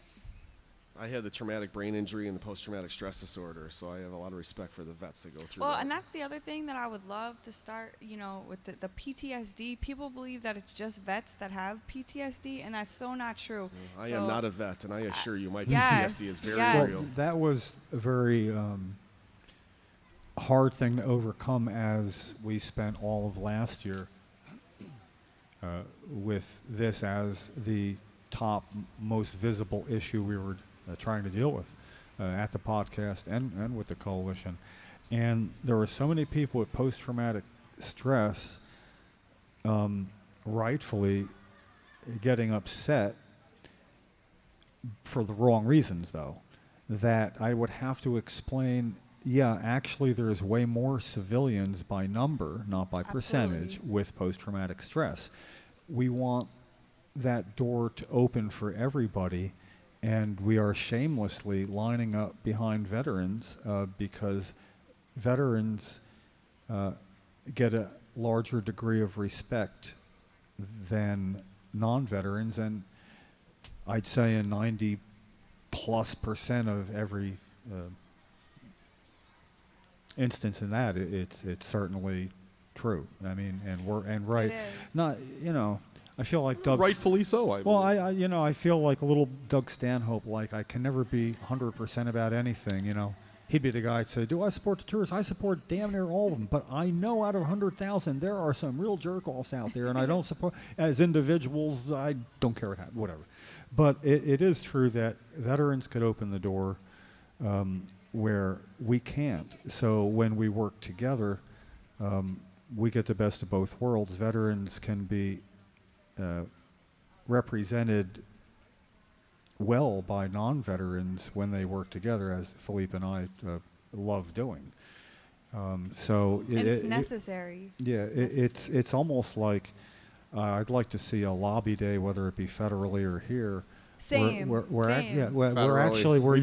you would pair up a veteran with somebody who's more of an advocate for the overall, so that somebody can bamboozle the veteran with, well, you know what, we did do that. Oh, no, maybe you didn't. Somebody that knows better. It's a very powerful lobbying effort. And it's always easier to lobby when you have two people, because while you're talking to that person and you're engaged, the other person's getting his crap together. So it's like a tag team, and it's just very easy to get somewhere. So I've only participated in Lobby Day in Delaware, and I went mostly to find out, like, how does this work? What does it look like? So in Delaware, they're very organized and they're very on it. Like, they pretty much, they're at their capital every week to a couple weeks. Like, they're there and they're making an impact.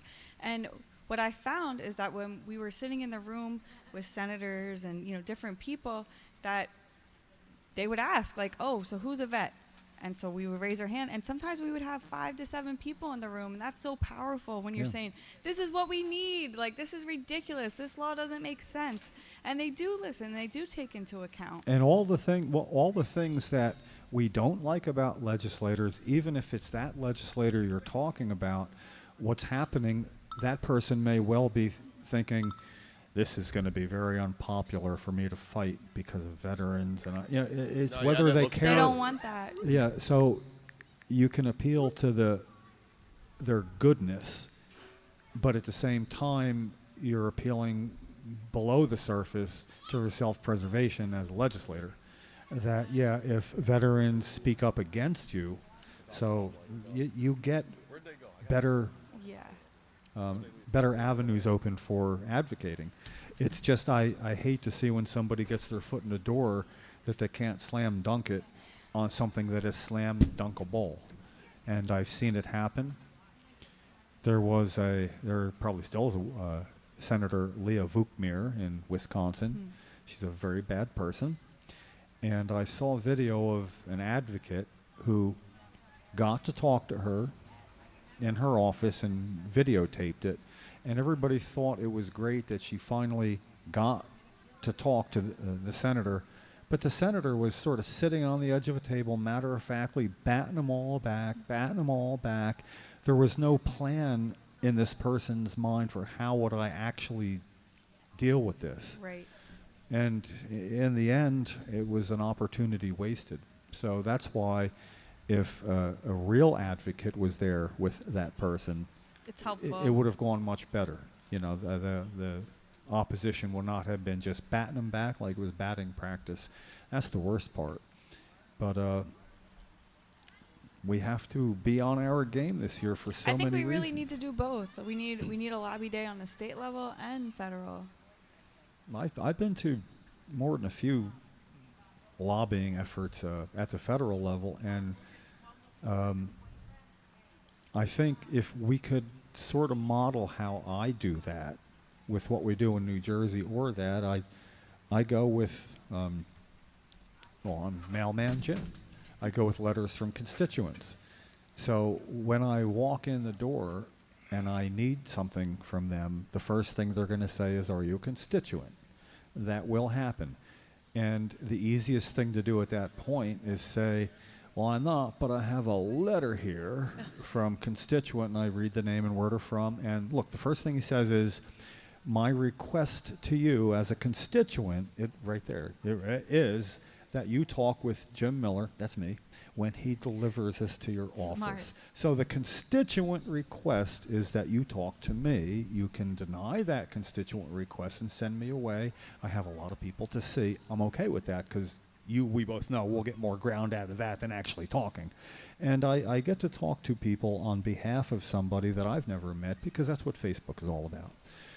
It works good. I went to 39 offices out of my district over 4 trips, and it was about post-traumatic stress.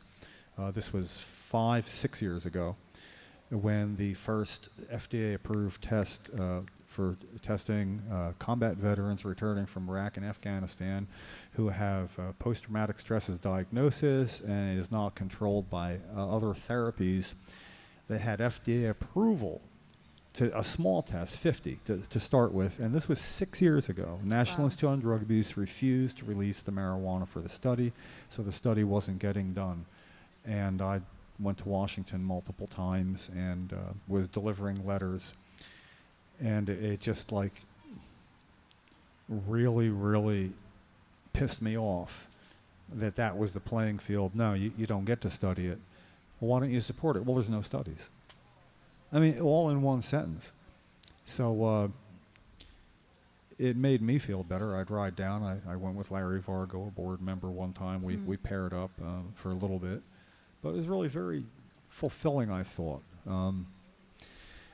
It's not enough for me just to cast a vote. I like to keep an eye on the person in office, whether I voted for them or not. That's, I think, what people, the people who vote for the right reasons also go a little further than that.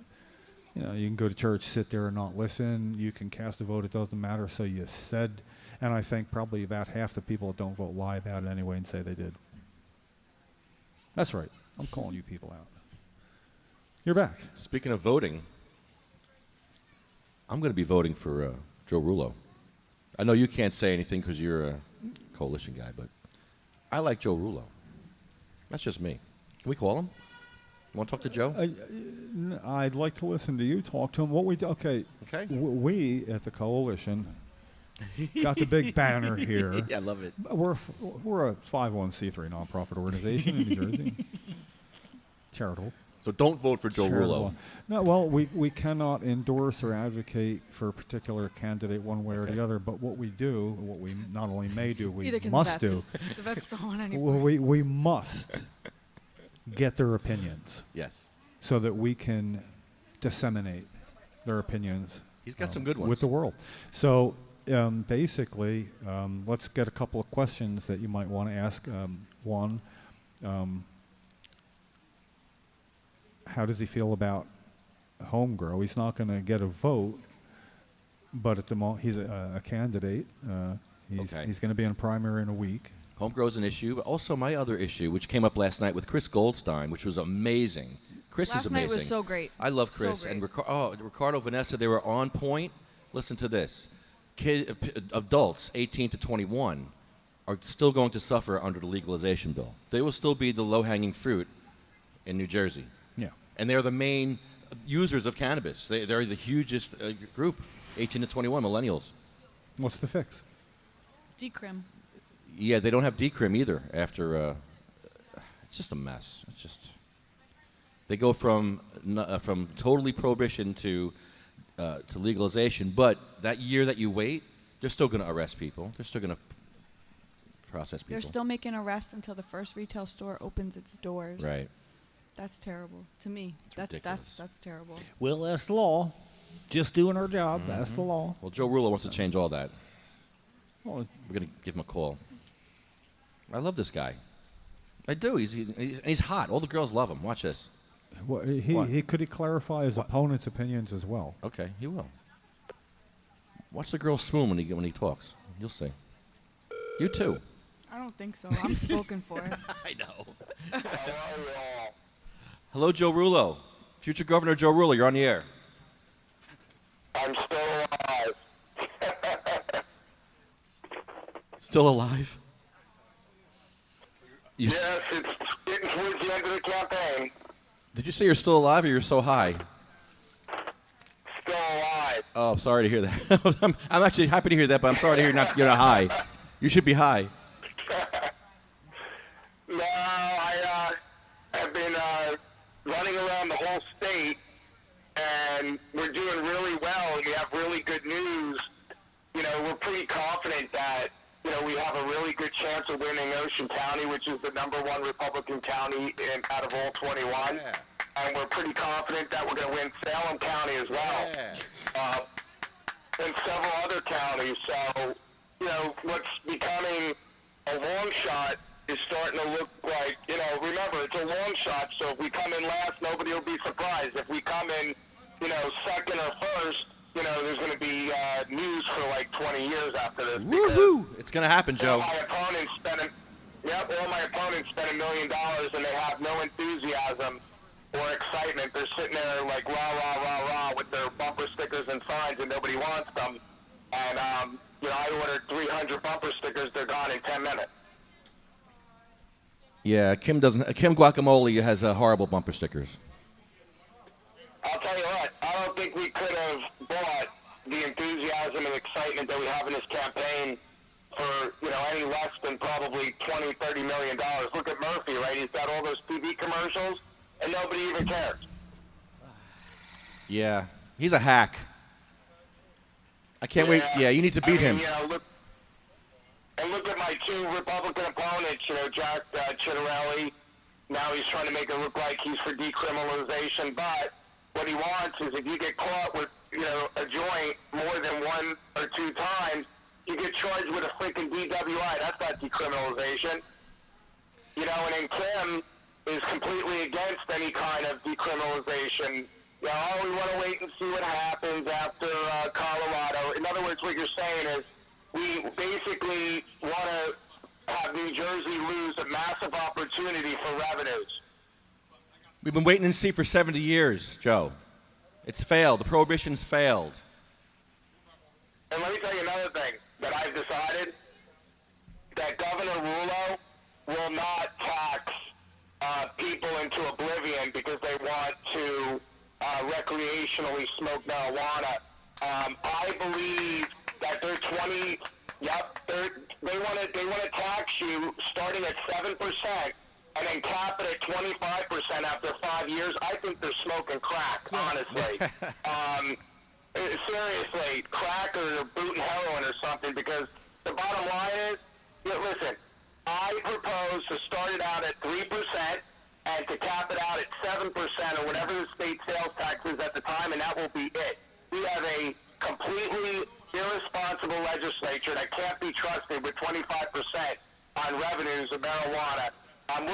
We're going to earmark, of course, the 3 to 7% to the Transportation Trust Fund and the Pension Fund, but after I'm governor, who knows who the heck gets in, right? Joe, the legal... Oh, and make sure, please, make sure that everybody out there, make sure, because I know you guys are big on the internet, there's a poll. I need to win this poll. And I shared it on my Facebook. You'll see it. It's the first post that you come to. Get every single person that you know to do the poll, because then what it's going to do is it's going to have our name all over the place anyway from doing the poll. Ew. We won 10 out of 10 polls. This is the 11th poll. We don't want to lose the poll a week before the election, Hell no. Joe, we're going to do this. And it's on Facebook. What? Joe, we're going to do this. I got a question for you. There's a legalization bill in the Senate right now. It doesn't include people 18 to 21. It's for 21 and up. So it seems like people 18 to 21 are still going to be victimized by the drug war in this legalization bill. How do you feel about that? Is there something you would do about that? Honestly, and that I'm, not a politician, so I'm not going to try to even dance around it. You can't drink unless you're 21, so I don't know at all what I want to do with that. I don't. It's a tough one. It's a tough question. It could be opening up a Pandora's box, Yeah, but you need to protect people. I mean, they're adults. They can go out and shoot somebody. I would make it completely decriminalized. I mean, there wouldn't be any kind of... There you go. It would be like alcohol. Yeah.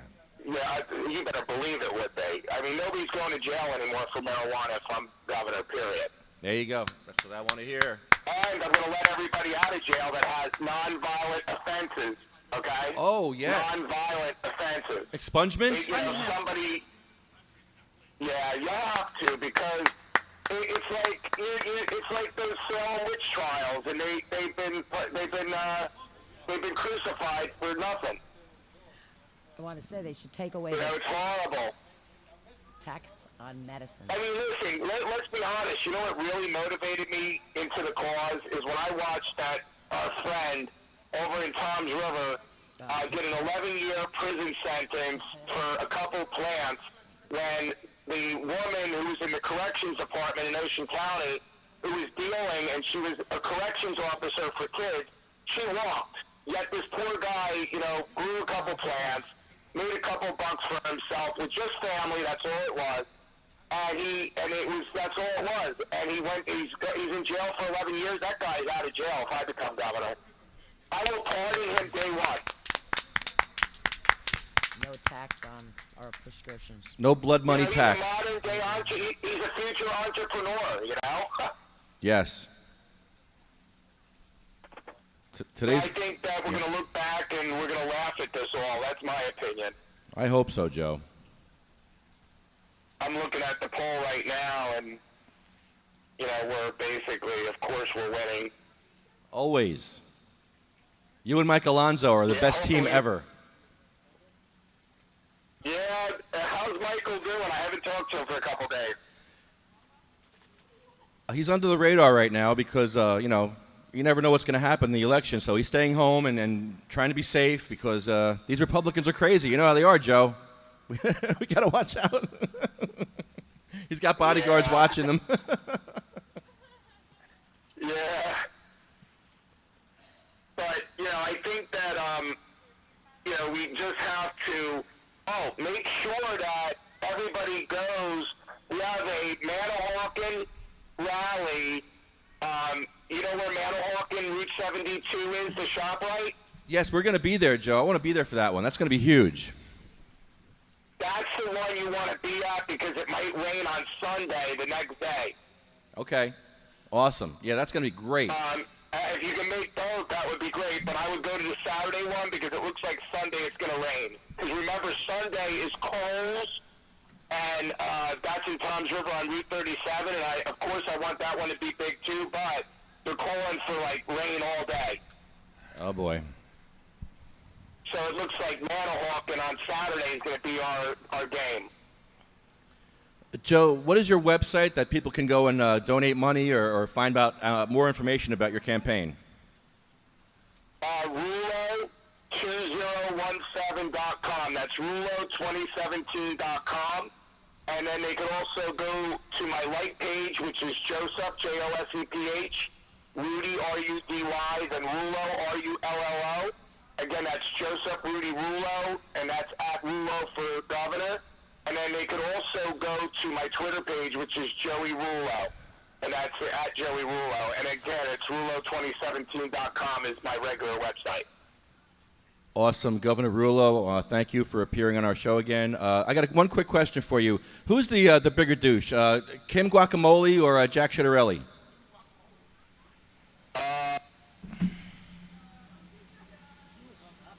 Yes, I hung up on future governor. He's not the governor yet. I ain't got to kiss his ass yet. You really hung up on him. Yeah, I did. I can't hear you. What'd you say? Grab that mic right there. What'd you say? You didn't beg for no tax on our medicine. He knows. He's going to fight for us. He's a fighter, and he's fighting for your rights because we got his ear. Patients got his ear, and we're not letting go. I don't know. He might be a little upset that you just Well, you know how ditched him. we'd find out is if he doesn't get the nomination, and that's a possibility, Could happen. will he keep fighting? Oh, yes. He better. We'll You be know, on his I butt. had I didn't want to snicker when he said about Ocean County. If he's doing good in Ocean County, that's huge. I'm from because Ocean County I'm from originally. Ocean County, and it's the only county Democratic Republican headquarters that I've picketed. and I picketed it on Election Day with Mike Kessler, a burn victim. Oh. And we went out, and that's on Route 37 in Tom's River. It's a lot of traffic. Oh, really? And Seaside traffic. we went out there, and the young firebrand who runs it at the time, he's like 25-year-old Frankie something, and he came right out. He was like right in my face, and then the guy next door that owned the property, the real estate, I think, is right next door, not the same building. And they're both out there, and we're having a race to see who can call the police first, because I'm going to call the police. I got their number too. And so we're both calling the police on me. And of course, when the police came, they told him what I told him, that I have a constitutional right to be exactly where I was, and I was between the sidewalk and the curb. There's an area right along. Borders and there. parameters. Yeah. And the police came and verified I could do that. So what happened is on Election Day, everybody who's everybody and a Republican will be at the Republican headquarters. Everybody who's a Democrat will be at the Democratic headquarters of that particular county. So we might take a lead from me and go out and hoist a sign either saying congratulations, good for you, to somebody who's good, or in our case, something else. The only reason we were there is the candidate, congressional candidate, Myers was his name. He was Mayor of Medford, Chris Myers. I asked him on a debate question and emailed it in. He was asked medical marijuana, his opinion, and he said, I don't support it, or I'm not for it.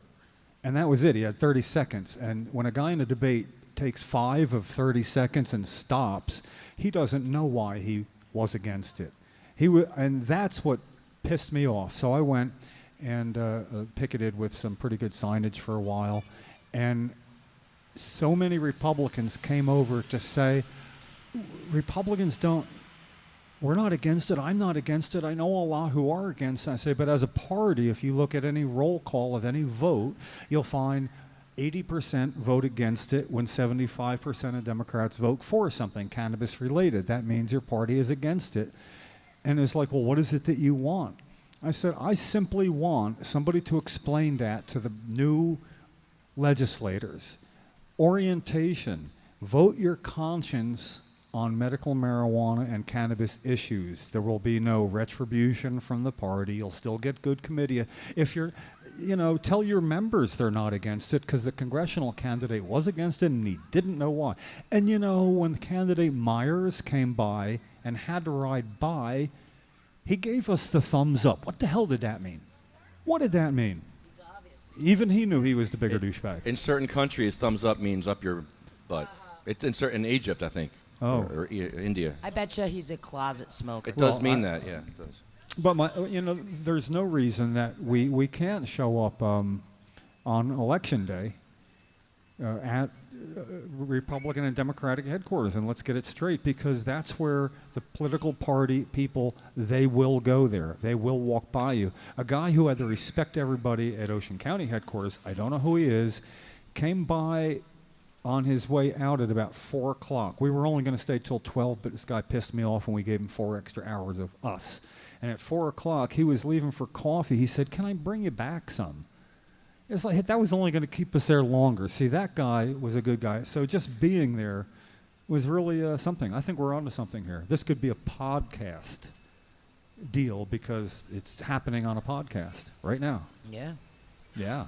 Did you discuss what happened yesterday in the marijuana reform in Camden? Yeah, we did, and we actually have to end the show because it's already 10 after 2. Are we going late today? Are we stopping? What are we doing? Well, I only got here at like 12:35 myself. That sounds like we need to So go I home. have extra time. Okay, good. We can keep going. Yeah. Well, we're permitted till 3 o'clock. Okay. There you go. So we could give it if we're going to be on point, and there is so much going on. There was a lot. Yesterday was crazy. Yeah. Oh, you know what else is going on now? Construction or destruction or machinery where we normally would be doing at this. the Statehouse. Yeah, I'm feeling a little less put off Me too. about not Yeah. being down there that they're doing that. They're but fixing it for us, making it nicer. however, across the street, I think we should have a right to that. They said the Trenton police control that area. No, not the mall. No, they control the other side of federal? the street, but at the War Memorial, that's state property right across the Isn't street. it federal? Yeah. No, it's state. Oh, it's state. Okay. Sergeant Exeter told me that the Trenton police Really? this morning, control that, So we need clarification on that now. Yeah, got to go to do an ignorance and They've snow. issued You us said a the permit Trenton there police. Did you before. do Trenton yet, Lefty? So Yes. how did they issue us a permit across the street before they issued another group a permit across the They street did. one time? Remember? With a podium. Yeah. I saw it. They had a permit. From who? Trenton Police? No. No, I mean, maybe. They I don't don't have know. podiums. I don't know. A podium. Interesting. The runaround, the carousel of podiums. Yeah. Well, nonetheless, we're also going to be wanting to move down the street. It's the last building on the left before Calhoun. It says Archives right on it. That's where all the state offices and the governor's offices are going to be. They're there now. Are they there? Yes. So they moved out. They're all gone. Oh, wow. Yep. Black. Everything's dark. They're hiding. So they're there now. Yeah. This is not near enough. We No. have now, it's a unique situation. So here's the Yes. problem: is we have a right to for regress of our grievance. We get to bitch right in front Right. We of get- where they are. Yes. Get to That's our educate constitutional people. right. So what happens is when they move down there, and it's a We state have to building follow. down there, Let's go. and We that's gotta where they follow. are. That's where we should be do able to it. be. Yeah. Well, what we're Next going to week. do is we're gonna play it their way, and say we'd like a permit for down there, Yeah. and let them find out can they issue it first. Yes. But if they don't, Let's call I Trenton am Police. quite Do no, it now? no, don't call them. But listen, let's come on, we need a I plan. got you. I love this. We need a plan. We This is can't go brilliant. running off going, what are we doing? No, this is brilliant. Gotta Okay, get. but what we do then is we get legal representation, and this is right at the ACLU's alley. When the Coalition for Medical Marijuana originally was not allowed a table at Hamilton Township's Hamilton Fest or whatever. It's where I met candidate Christie 8 years ago. And we were not allowed by them to sell our stuff there. And people were allowed to sell stuff there, but they just told us because it said marijuana. And one call from the ACLU changed their minds. When the ACLU makes an inquiry, they know they can follow it up, and they will. So if they agree that we have a right to be more central to where the center of government is in our activities, then we need to be down there. And I don't know if there's electricity there. They're not mandated to provide it, but we can get around that. We have electricity in my car. I have my car can Battery. podcast from. Oh, You can do all that. Yeah. right out of the back of the car. Yeah. Sure. Sounds good. Have you done that? Yeah. It works? Mm-hmm. Okay. Let's do it. I'm ready. I want to Get do it the with a beat permit, on. though. Yeah, let's do it with a permit. Let's go down the street on the corner with a table and chairs and maybe a tent. Can we get a tent going? Or maybe that's There's room. There is room. Yeah. There is a bus stop too, isn't there? We got a bus stop. Put the banners in the bus stop. Let's work. I don't know. See what they want to do. I didn't think they were going to be moving this soon. I thought, well, yeah, already almost June. It's still May. It is still May. And Yeah, we should tomorrow. be. We should be down there. Yeah, we need to is it redress our government? Redress. We need to redress our Redress. grievances. Our grievances. Yes. That's it. I want to do that. We don't like That the too. way they're dressed. At all. Well, he's got that thing he does, like Wayne showed us. Fat guys, they kind of tuck their shirt in, then they pull it up and over. So yeah, it's a bad. Yeah, just saying. They could stash stuff in there. You calling me fat? So I'm pulling it all the way out now. yeah, Wayne showed me that trick. Yeah. I started doing it because I got a little spare tire here. Well, there are alternatives to that, but they involve a little more work than untucking your shirt a little. You know. Just saying. So it was, on the bridge yesterday, we had two patients meet us on the bridge who I've never met before. I thought No. that was great, by the way. Somebody came God. for an autograph. From which side of the bridge? From the Camden side, Kyle and Robert, who's a vet. Nice. Weed for Warriors. Oh, Robert was there. Oh, okay. I didn't Yeah, see that yeah. part. Cool, cool. Yeah, I got lost. I tried.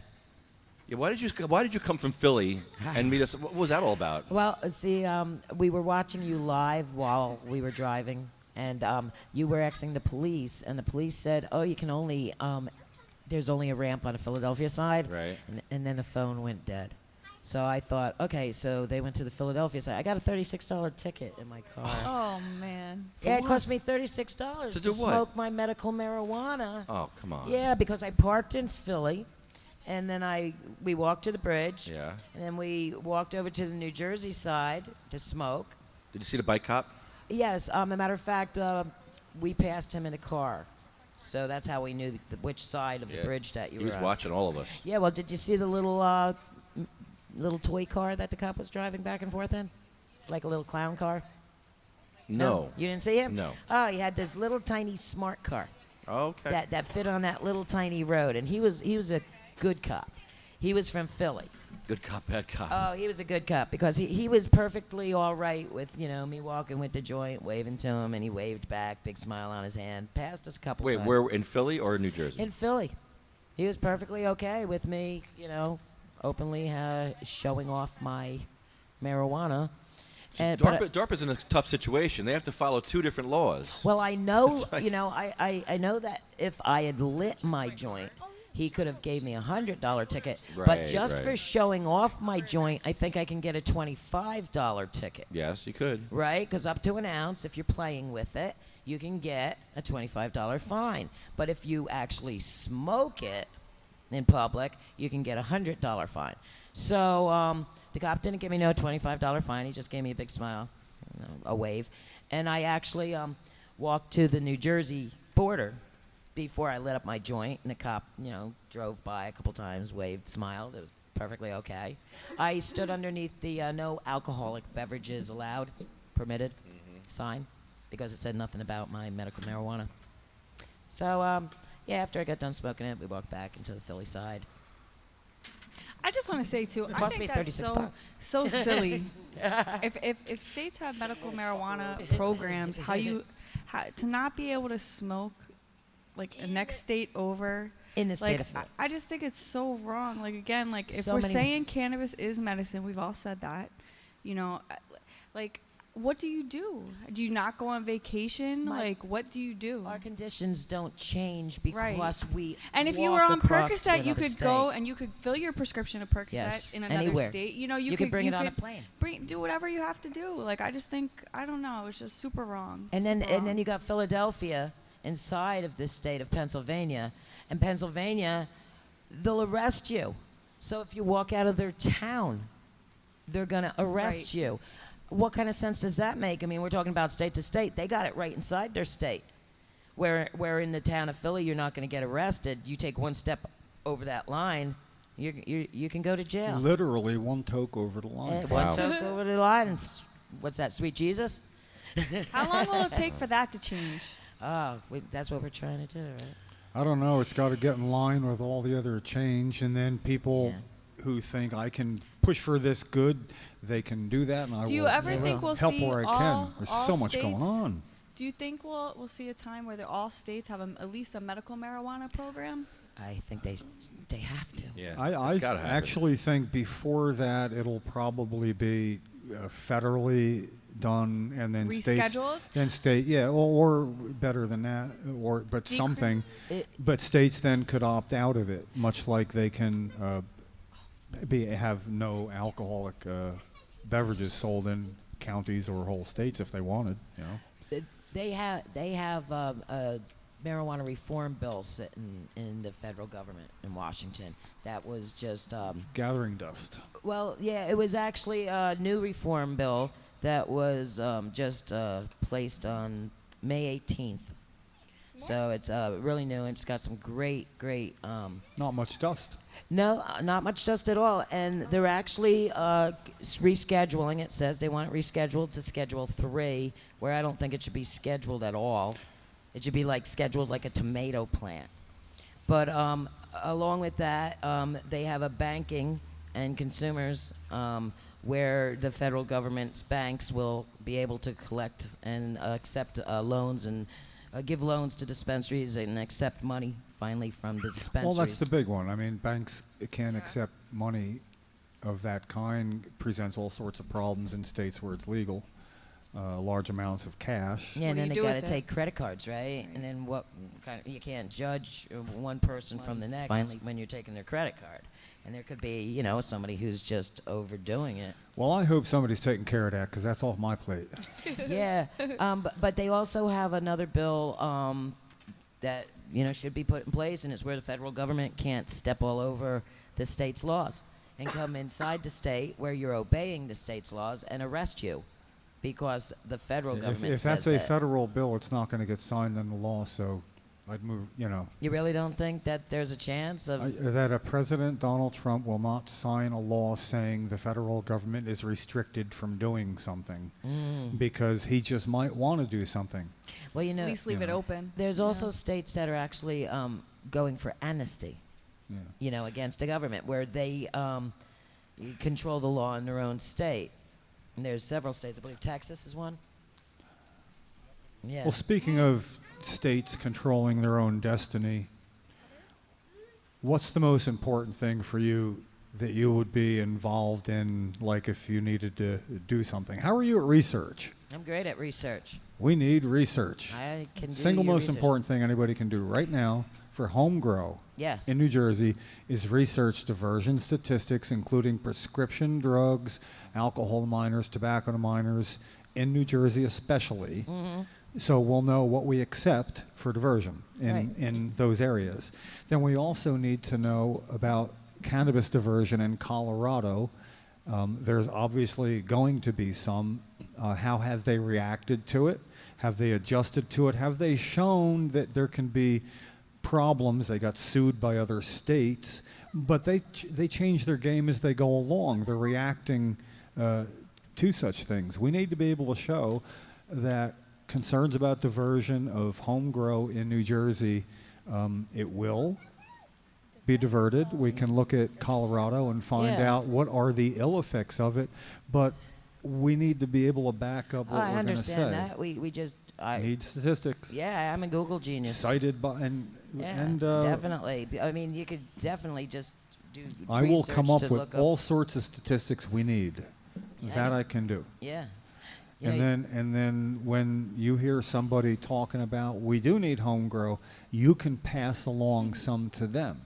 We don't let anybody say we want home grow more than 3 times Yeah. without doing something about it. First 3 are free. Right. You know. That's But true. after that, it's just bitching. Yep. You know. It's got to be constructive. Yeah. Chris Goldstein has some great statistics. Oh, my God, yeah. Pennsylvania and New Jersey. And there's a disparity between the stats he's getting. Yeah. Jersey gives him some stats. Pennsylvania gives him probably more stats than Jersey gives him. Well, racial breakdowns. They're not giving us I the know things we need. Chris has some concerns about New Jersey not doing anything about decrim, and I think his concerns are well-founded, personally. Yeah. That it's not too late to get a bill introduced and worked on in New Jersey, and I think maybe we should see if we can take advantage of the Republican candidates both saying they supported decrim. You know, whoever the candidate will be, and certainly Joe Rullo. When I say both, all he goes a lot further than that. So I guess what I, want to do is let them have the courage of that conviction, whoever gets the nomination, and say, let's push for a decrim bill now. Show me what you got. We have to have it at least for the young adults that are 18 to 20. Well, there has to be something drafted up that they can do immediately. Yes. And Chris would like that to happen. It so should. why don't we pretty much see what he thinks would be a good tact, and see if he can offer some guidance on how we might be able to see if this could be an issue. It's the other concern that will be evident at some point would be that does that give people who don't want legalization ammunition to say, well, look, nobody's being charged as a criminal as it is anyway. Let's think about it for a little while longer. That would be the way the pushback may well go then. But that leaves one in a position of saying, let's sacrifice people for a year to be arrested so we can make a better point. And when I look at it like that, I can't abide by that, personally. I just can't. So I think we should make a very concerted effort to look into decrim immediately, see who will help, see who won't, and all candidates will, apparently.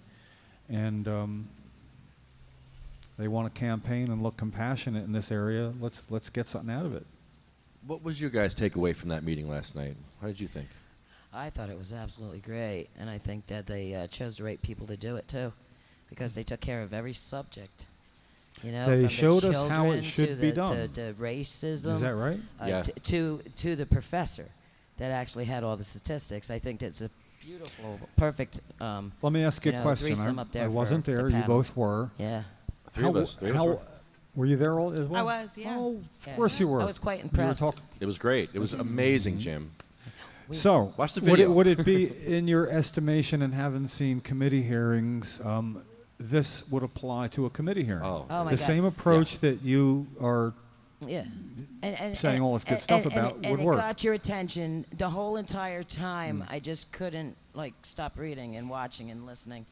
It So was they very got, informative. but they got together. They acted as a team. Oh my God, Yes. They yes. didn't And overlap they were each other. prepared. Oh my God, They were Yeah. prepared. they were so professional. Well, why can we not do that when we are having committee hearings? I know we informally do, but there would be no harm in me Right. knowing what I was going to say and you knowing what I was Yeah, going to say, sure. and I know what you're going to say. The thing is, we don't You know- overlap, and it's not up to us what order we go in, so it's a little This would be harder. his job right there. But Like a schedule. Organization. Yeah, like when we do movies, they read a script, so you know what you're going to be talking about when. that also would apply to having meetings with legislators individually. Yes. Yeah. Because when they see what you got in a meeting, they're going to think of it on the surface how it's supposed to be thought of, but they're also going to be thinking, wow, if they make that point publicly and I go against it, I'm going to look bad and they're going to look good. Yeah. So it's all public. It's perception. It's almost more important than fact Yeah, and, when you and reach that point. you should write minutes. Somebody should be here writing minutes, just like at a state meeting, right? I mean, just to say, this is what we did Here's our last week. points, yeah. This is the issues that we covered. These Nah, are the facts that we found. Then we end up being an organization, and I mean, too many already. We can't be a volunteer organization. I'm not, if I could do that, and I'm not saying I can't, I suppose if it really meant my life, I would. I take pills on time, Right. I would have all sorts of notes for Lefty. Here's where we can make something out of what you got, a video snippet, and go to Christopher Perino, Attorney General of New Jersey. Right. That's on me. Lefty's got I'd it just give all. him I a little volunteered to scan get it disc. together, Here you so. go. It's a lot of work. Yeah, give him a scan disc, Lefty. Well, On the issue. I just show me how to literally cut and paste something together, video. You can do I that. just I want to be. It can be rude and crude. Well, it can be crude. Doesn't have to be rude. There's just things that will scream to the Attorney General. Look at all the things that police desk sergeants are saying about how they don't know, how my people on the street don't know, how you have to educate them, Who was helping us with that? Somebody was helping us with the video. They were going to download the clips that they needed, and they were going to. It wasn't Severin. It was another guy. Yeah, it's probably my fault too, though. I lost track of who it was. but he was Scott. The best of Scott. Sat. He was going to help us. The best of Sativa Cross. Yeah, because for me to do it, I would have to download all the videos we need. It's a lot. And it's it's she knows it Okay. takes up a lot of space. What is it? So basically, once you put it on YouTube, you can't lift it off something that's on YouTube. You can. You can. Yeah. Then how? That's how- the best way to do it. Otherwise, I have to go through all the Well, footage, that's all. the raw footage. Okay, let me reemphasize. It can be very crude. It can be grainy. It could have hissing. Yeah, It doesn't yeah, matter. yeah, exactly. It has to. It could be going like this for special effect. It could be a video of something on a computer. You could video the YouTube videos with your phone and make a video You know with what? that. How about if I do that? If I did that with my phone and did something, Yeah, there you go. it would be that easy. Yeah, it would be that easy. And it could be crude as can be. Turn the volume up loud so you get good volume. That's all. I'll try doing that just to get something to the Attorney General to Yeah, let's deal do it. with this with you. I could do that, but I don't have time, Jim. I just don't have time. Yeah. I would, but geez. No, I know you If don't. I can, I will. But Well, okay, you don't. I but that's don't. because that's you've got ammunition now, though. Yeah, we do. It's like I get the ammunition. Well, you got to fire it off now and then. It's All just right. a big pile I'm of ready. ammunition. You know, Lefty came up. Stockpiling. Lefty came up with a really good subject yesterday. He wants to start a patient panel that will oversee when it becomes legal. What we have here. recreational. Just what we have here. Exactly. A And it patient should be panel the and patients. tasked with doing what? Tell them. It's your idea. Of telling the politicians, like we do here, our problems. So if we see a politician here, we just grab them and lasso them. or hook them in. Well, kind of like what Ricardo and Marie I love and what Chris they were doing. Goldstein are We doing, want that. but on a patient's level. Patients like Ricardo Yeah. is a caregiver. Yes. So I mean, they were a great Yes, deist they there. are. But I want patients. All patients So needs we can give represented. our input. What strains working? What problems we're having in? Are patients going to be able to agree on what should be presented? Well, or is it just the individual patients, Well, you like, know? like they did last night. They did questions and answers. Yeah, well, so they got together, they and whatever differences they may have had, they had found their common ground Oh, yeah, and all of us banded did. together. All of us did, yeah, strength in Sometimes numbers. we don't do that so good. There's moments. It's just like every other family, isn't it? I've been on Facebook 7 years. I've been dealing with patients for longer than that. It is like herding cats. I would They never weren't herd a like cat. a I'm herd good of at cats. herding cats. No offense to cats, but you know what I mean. Stephanie though. Katz? You mean Stephanie? I'm just saying. The woman who's victimizing that Edward this Fortune? This is not our strong suit, but I do think that patients who are good at representing, there's no reason why they couldn't do it, but to try to represent all patients. you Oh know. yeah, no, but like they did yesterday, they gave the facts, proved, through How do you get a seat at the table? How do you get somebody to do this for us? See, that's the real problem. We got all sorts of stuff to relate to people, but we're out here for a reason. Right. Nobody asks us inside to their table. Yeah. It'd be One nice, thing through we need to statistics. do then is stop asking to talk to legislators. Ask to talk to their staff person who could most appropriately take the information. The reason is you talk to the legislator, if he has a knee-jerk reaction, then he has to go back against that. You don't want a knee-jerk reaction. And if he said, I'll sit and listen, but I'm not going to comment, who's going to stand for that? Right. That would be awkward. However, a staff member has no reason to comment. He's the staff member, so you show him your stuff. And he asks questions, and you show him your stuff. And when he comes away impressed with us, the way you were impressed with how things went in Camden, this is when we can start to make better inroads. And I will get arguments from people, well, I want to talk to the legislator. Not first, you don't. You will get that appointment. If you show your stuff, and they think we don't want to not deal with this because we are going to look bad if we don't. And I think the easy way to do it is through constituents. I would like to see patients be active in that manner, where they seek an appointment with a member of the staff of their two assembly people, often in the same office, and their senator, and say, can I bring somebody with me that knows a little more about this than me? They're not going to say no. And pair up advocate and patient and go off and actually talk to staff Yes. members.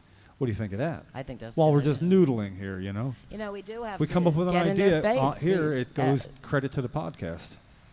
And also, it's a good idea to get their staff, Fundraising. because then they can read it in their spare time when they're relaxed, not when they're Well, stressed. but they're not going to have a knee-jerk reaction. It really does work good that way. It'd be a lot easier to talk to a member of the governor's staff, and they just sit there and look at you, and you can't really make fun of them too much because it doesn't work. Like, wow, Buckingham Palace guard taking information. That's not a good comment.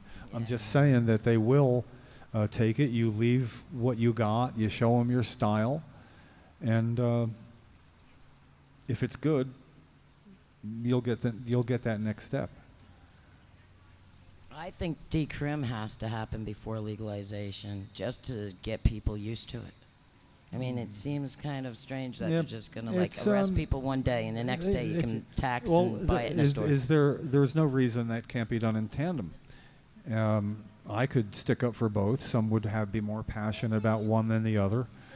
But we can't be like the drunk bad guys in a Chuck Norris movie where they attack him one by one and he dispatches them. We can, I think we can go for 2-3 things at once. We can go for multiple things on each. And home grow. Oh, definitely. We have to have some kind of control over our own medicine, instead of legal it being, control, yeah. Yeah. John Wilson took control of his own medicine, and he did 3 years for it. So Well, look at John Patetta, right? He got 8.5. Well, we are getting near the end for the delayed Yes. podcast, but June, we really June is when the real podcast season begins. Starting tomorrow. April and May were like elongated spring training. Yeah. Okay. But there's so much going on. There's going to be a lot going on, and we'll be here next week on Thursday. Every Thursday in at June. The Statehouse Annex 125. Oh, it's just Thursdays in June. Thursdays it's not in Wednesday June. and Thursdays. Yes, we're back to Thursdays. We're back to Thursdays. June is all Weekly Thursdays. at the Statehouse. All Now, Thursdays. Bob's question was the dispensaries. Are they considered nonprofit organizations? Yes, they are. All right, so they're making billions of dollars. Seriously? In New Jersey, there's Yes. 5 nonprofits. Okay, right now. so Nonprofit? So if Right. they're nonprofits, don't they have to have some kind of a fund for people or something? I mean, like if you open up a nonprofit animal rescue, you have to have rescued animals. So where does all the money go? That's what I'm Well, they have wondering. employees. They have overhead. They have Yeah, rent. but that's But it's very expensive. work. That's not giving. You No, know, I don't think they have to. if they're nonprofit, don't they have to give? They should have to. Coalition's nonprofit, and we don't give crap, man. Well, we give information. No, actually, we do. And we don't sell stuff. We donate some money to the Yeah. to the podcast. Yeah. I mean to talk to you about that. Yeah.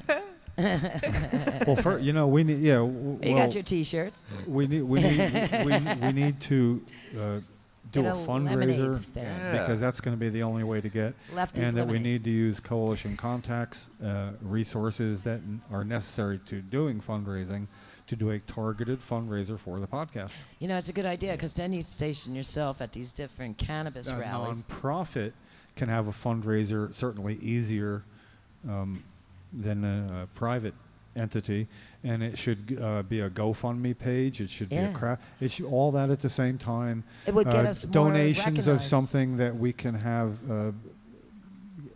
People a silent auction. Yeah. we Chinese need, auction. We need to do all that. Yeah, definitely. That would be something people would really look forward to with patients too, where you have like Chinese auctions with, medical paraphernalia or whatever. Wouldn't that It is be? what it is. Coupons for the dispensary. Well, I had in mind something late July, early August, because there's time, but we could move it up earlier in July, perhaps. It's going to take 6 weeks to really get interest, and people from other states kind of like what we do. It gives them a chance to donate as well if there's a donation page. Oh, we need to call. Otherwise, we don't get to Yeah, I think that's a great continue. idea. And Bob was saying that the dispensary should And have we a need fund to. for patients that can't Next afford time I bring cones in, we gotta sign them. There are people that are willing to donate money for a cone. it. Or their name on a cone, just for recognition. Well, we're gonna sign the calling? bottom part. The police. Who are we calling? Trenton. I got to call Honeybee. She ends Okay. it. She always ends the show with Okay, us. I already know. I Thought I Lefty gotta was ask calling with the Lefty. police on himself. You just never know. I thought he was calling the cops on Yeah. himself. Hello? Hi, Honeybee. I was wondering. You're on the air. Hi. Honeybee, have you ever burnt yourself with a torch? No, I haven't. You haven't?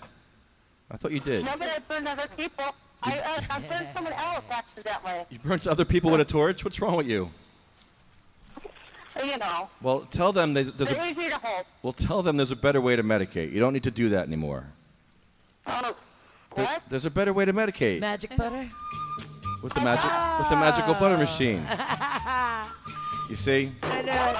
Because Magic magical butter. butter makes your recipes better. Magical butter makes your recipes better. So much Brownies, better. Cookies, smoothies, sauces, soups, veggies, candies, salad dressings, Yum. your tossed salad, Tony. Is there more? So much more.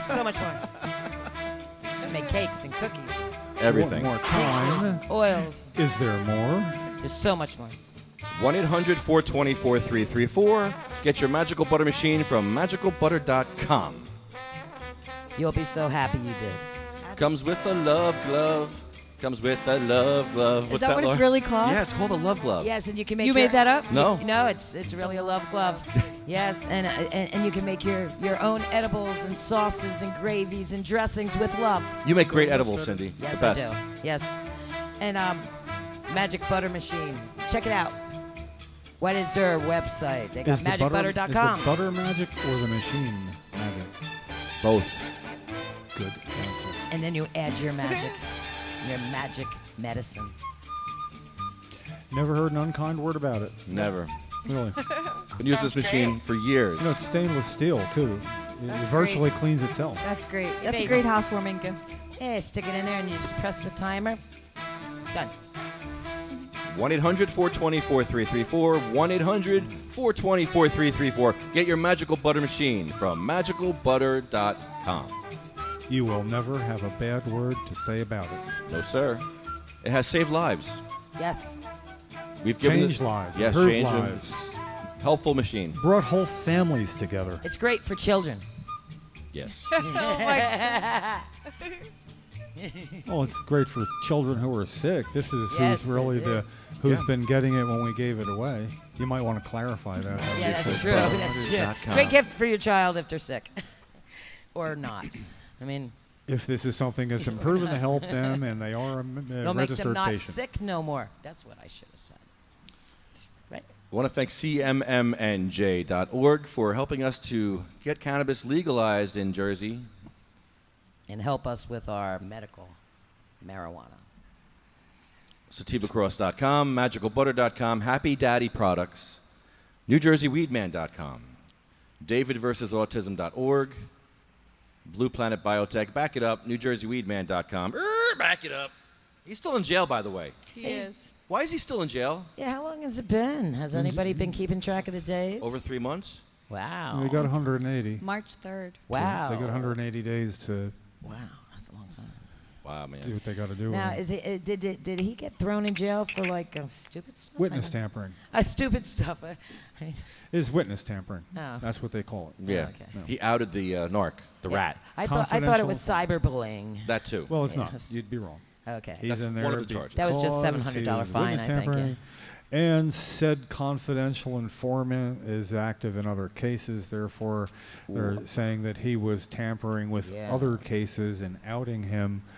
And they're not saying, they're saying no bail until trial. But they're not When's trial? bringing him to trial. They're just postponing. Right. And they have 180 days they can do that. Wow. That's the 6 playing field. months? It's not fair. That's a long But time. that is how it is. That's Wow. how white people do it to black people. All those years they've been doing it that way. Don't you understand? That's how to do Is it. he getting medical treatment while he's in jail? No. I mean, Not he really. Does have cancer. No, right? he's suffering. He has Yes. bone cancer. Yeah, I Cancer wonder how patient that's and a vet Yeah. suffering in jail. Yeah. There you go. He's- Happy Constitution. There you Right. go. Wipe your butt with the Constitution and the Bill of Rights. Now, come on. You're in the middle of giving people credit. Yeah, and you're right. going back to right. the middle of the show Right, we here. got to get back to credits. Bastards. Yes, go back to You credits. got me going. I Well, got I'll myself tell you going. what, then. Let's put it on a shelf, too. Are you going down the joint after this? We got Jack's Journey. Are you going down there or no? Yeah, we'll go down. You're going to go down?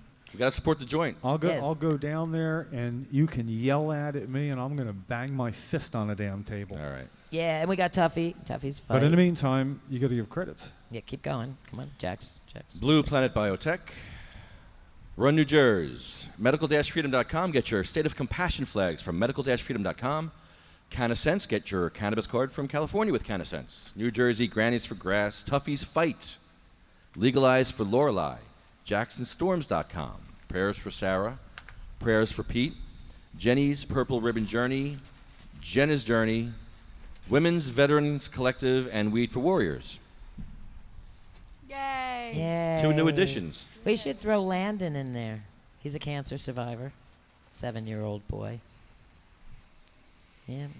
He was getting chemo and radiation and had 48 hours. Doctor gave him 48 hours. His mom took him Wow, out of the hospital, gave him cannabis. I don't want to Little add Landon. anyone to this list. Not yet, but you will. Wait until you meet this beautiful No, woman. I'm talking about the list that we're about to do. Oh. I don't like adding people. We just added No, William you're never Buckman to gonna this add- list, no, and he don't should have been on ever this list. add that to Yeah. the Hold on. list. No, okay. William Buckman should have been on this list years ago. I don't know William, why he's yes. not. And he was my lawyer. He was your He was my lawyer. He was lawyer. everyone's He lawyer. was a good friend of mine, too. Yes, he was my Yes. friend, and yeah, it's just, he's on our list now. And Yes.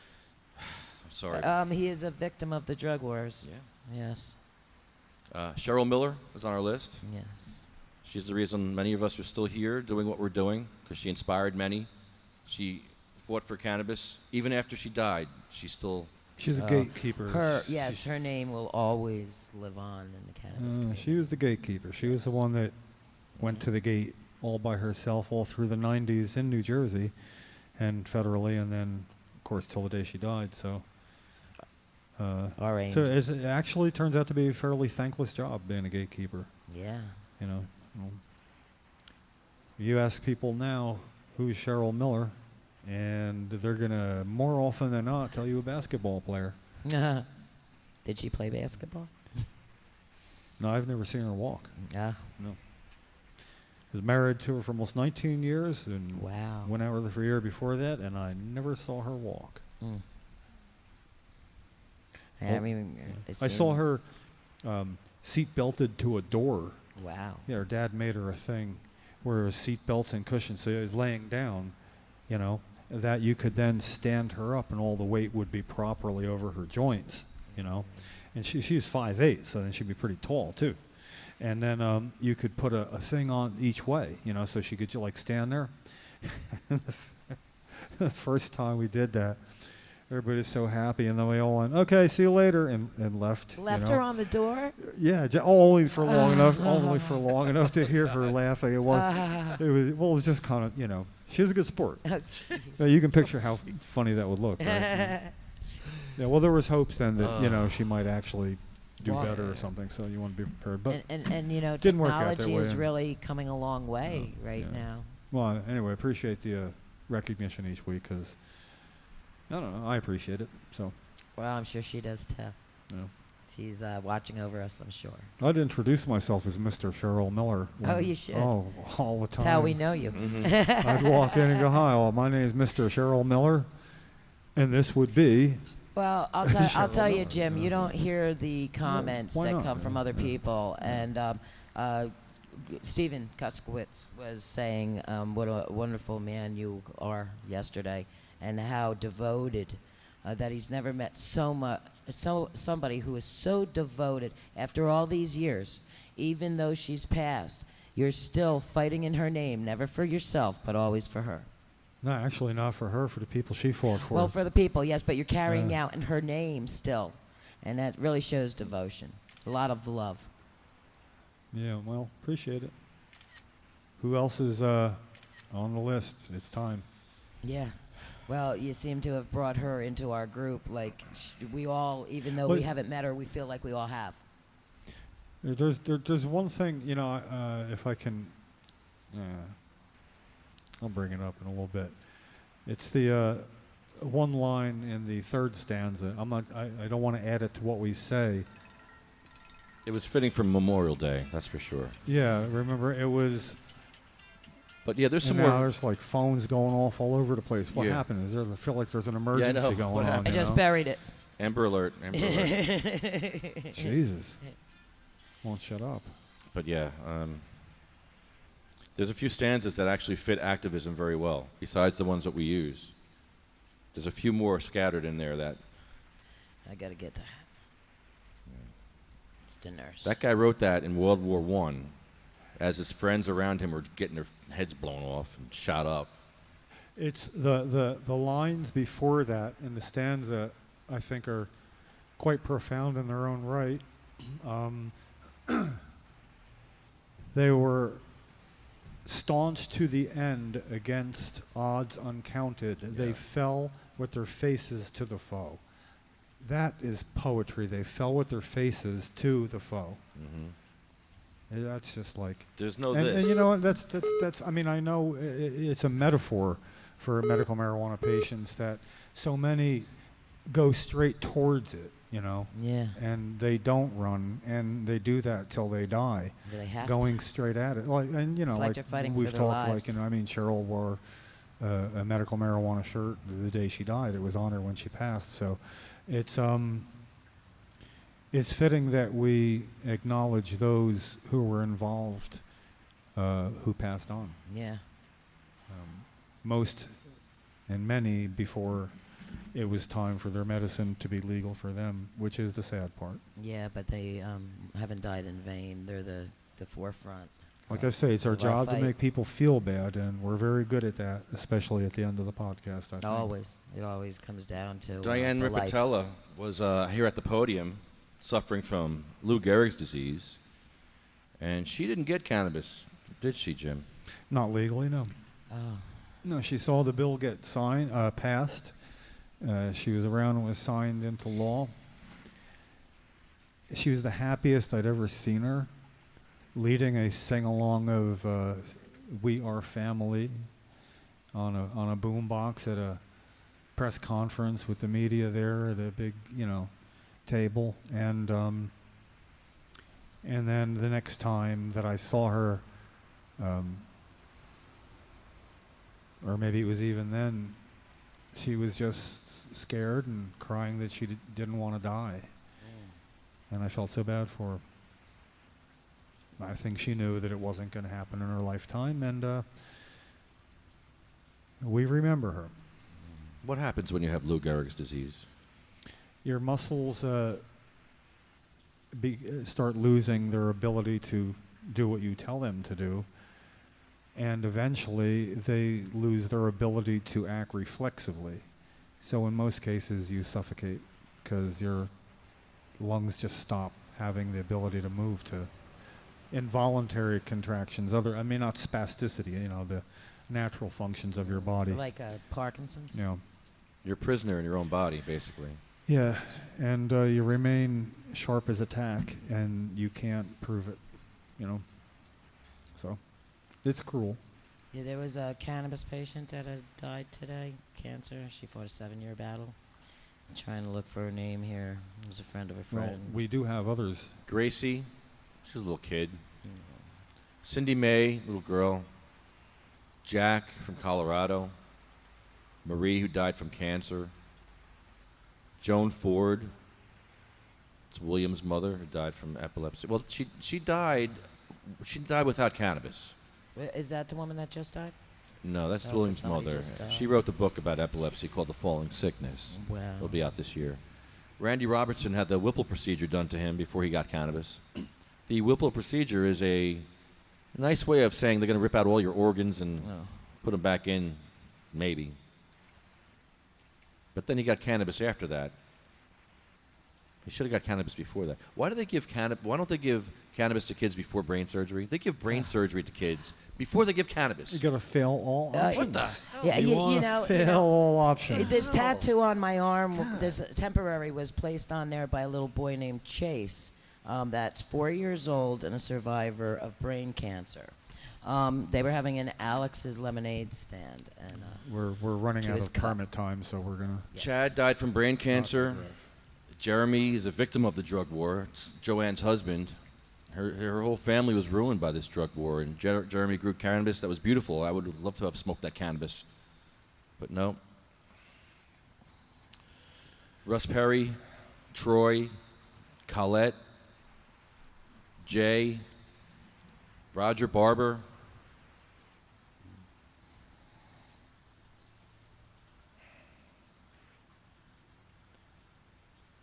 Jesus. Yeah, I was thinking about Roger the other day. I was, Yeah, me too. Getting something out of my wallet, and I found his card. Is this about the time he passed too? Because I was thinking about him the other day. Roger, we miss you. We need to do something for Jenny, because that's still an open issue there. Jenny still can't get her medicine in school. No, I thought by the nurse. I'll make a note about that. Yeah, that's next week. We'll work on that. Honeybee, you still there? I'm sorry. Yeah, I'm still here. Okay. Honeybee, that was a great meeting yesterday. I'm glad you were able to tune in. Yeah, it was something. Great information being told. But see, in Really Oregon, compare against Oregon. yeah, Oregon doesn't have these issues. It seems like Jersey has all these uptight people. Oregon's like, yeah, man, just take care of yourself. We have compassion. It's like, you have compassion out there. We don't have that here in Jersey. I don't get it. No, you don't. Stupid. Well, you guys are going to change it. We're all going to change it together. Yes, we are. Yes, have to. It's a fight for our lives and for everybody. It's a war. Cannabis saves lives. Oh, it's a medicine, and people gotta wake up, see the truth, realize what the pharmaceutical's out for. It's just for the money. Honeybee, can you? And we're running out of our permit. We ran late today. Can you end the show for us? I sure can. So you,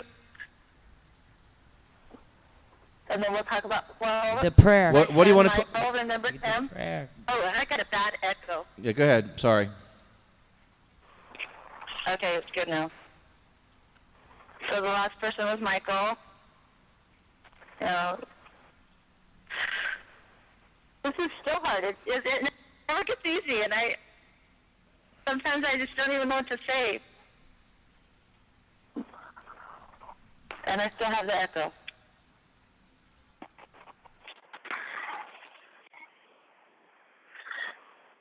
So we all need to help each other and give that 10%, so people like my son can always have it and not have to worry about it. So in saying that, I'll just end the show now. They shall grow not old, as we that are left grow old. Age shall not worry them, nor the years condemn. At the going down of the sun, and in the morning, we will remember them. We will remember them.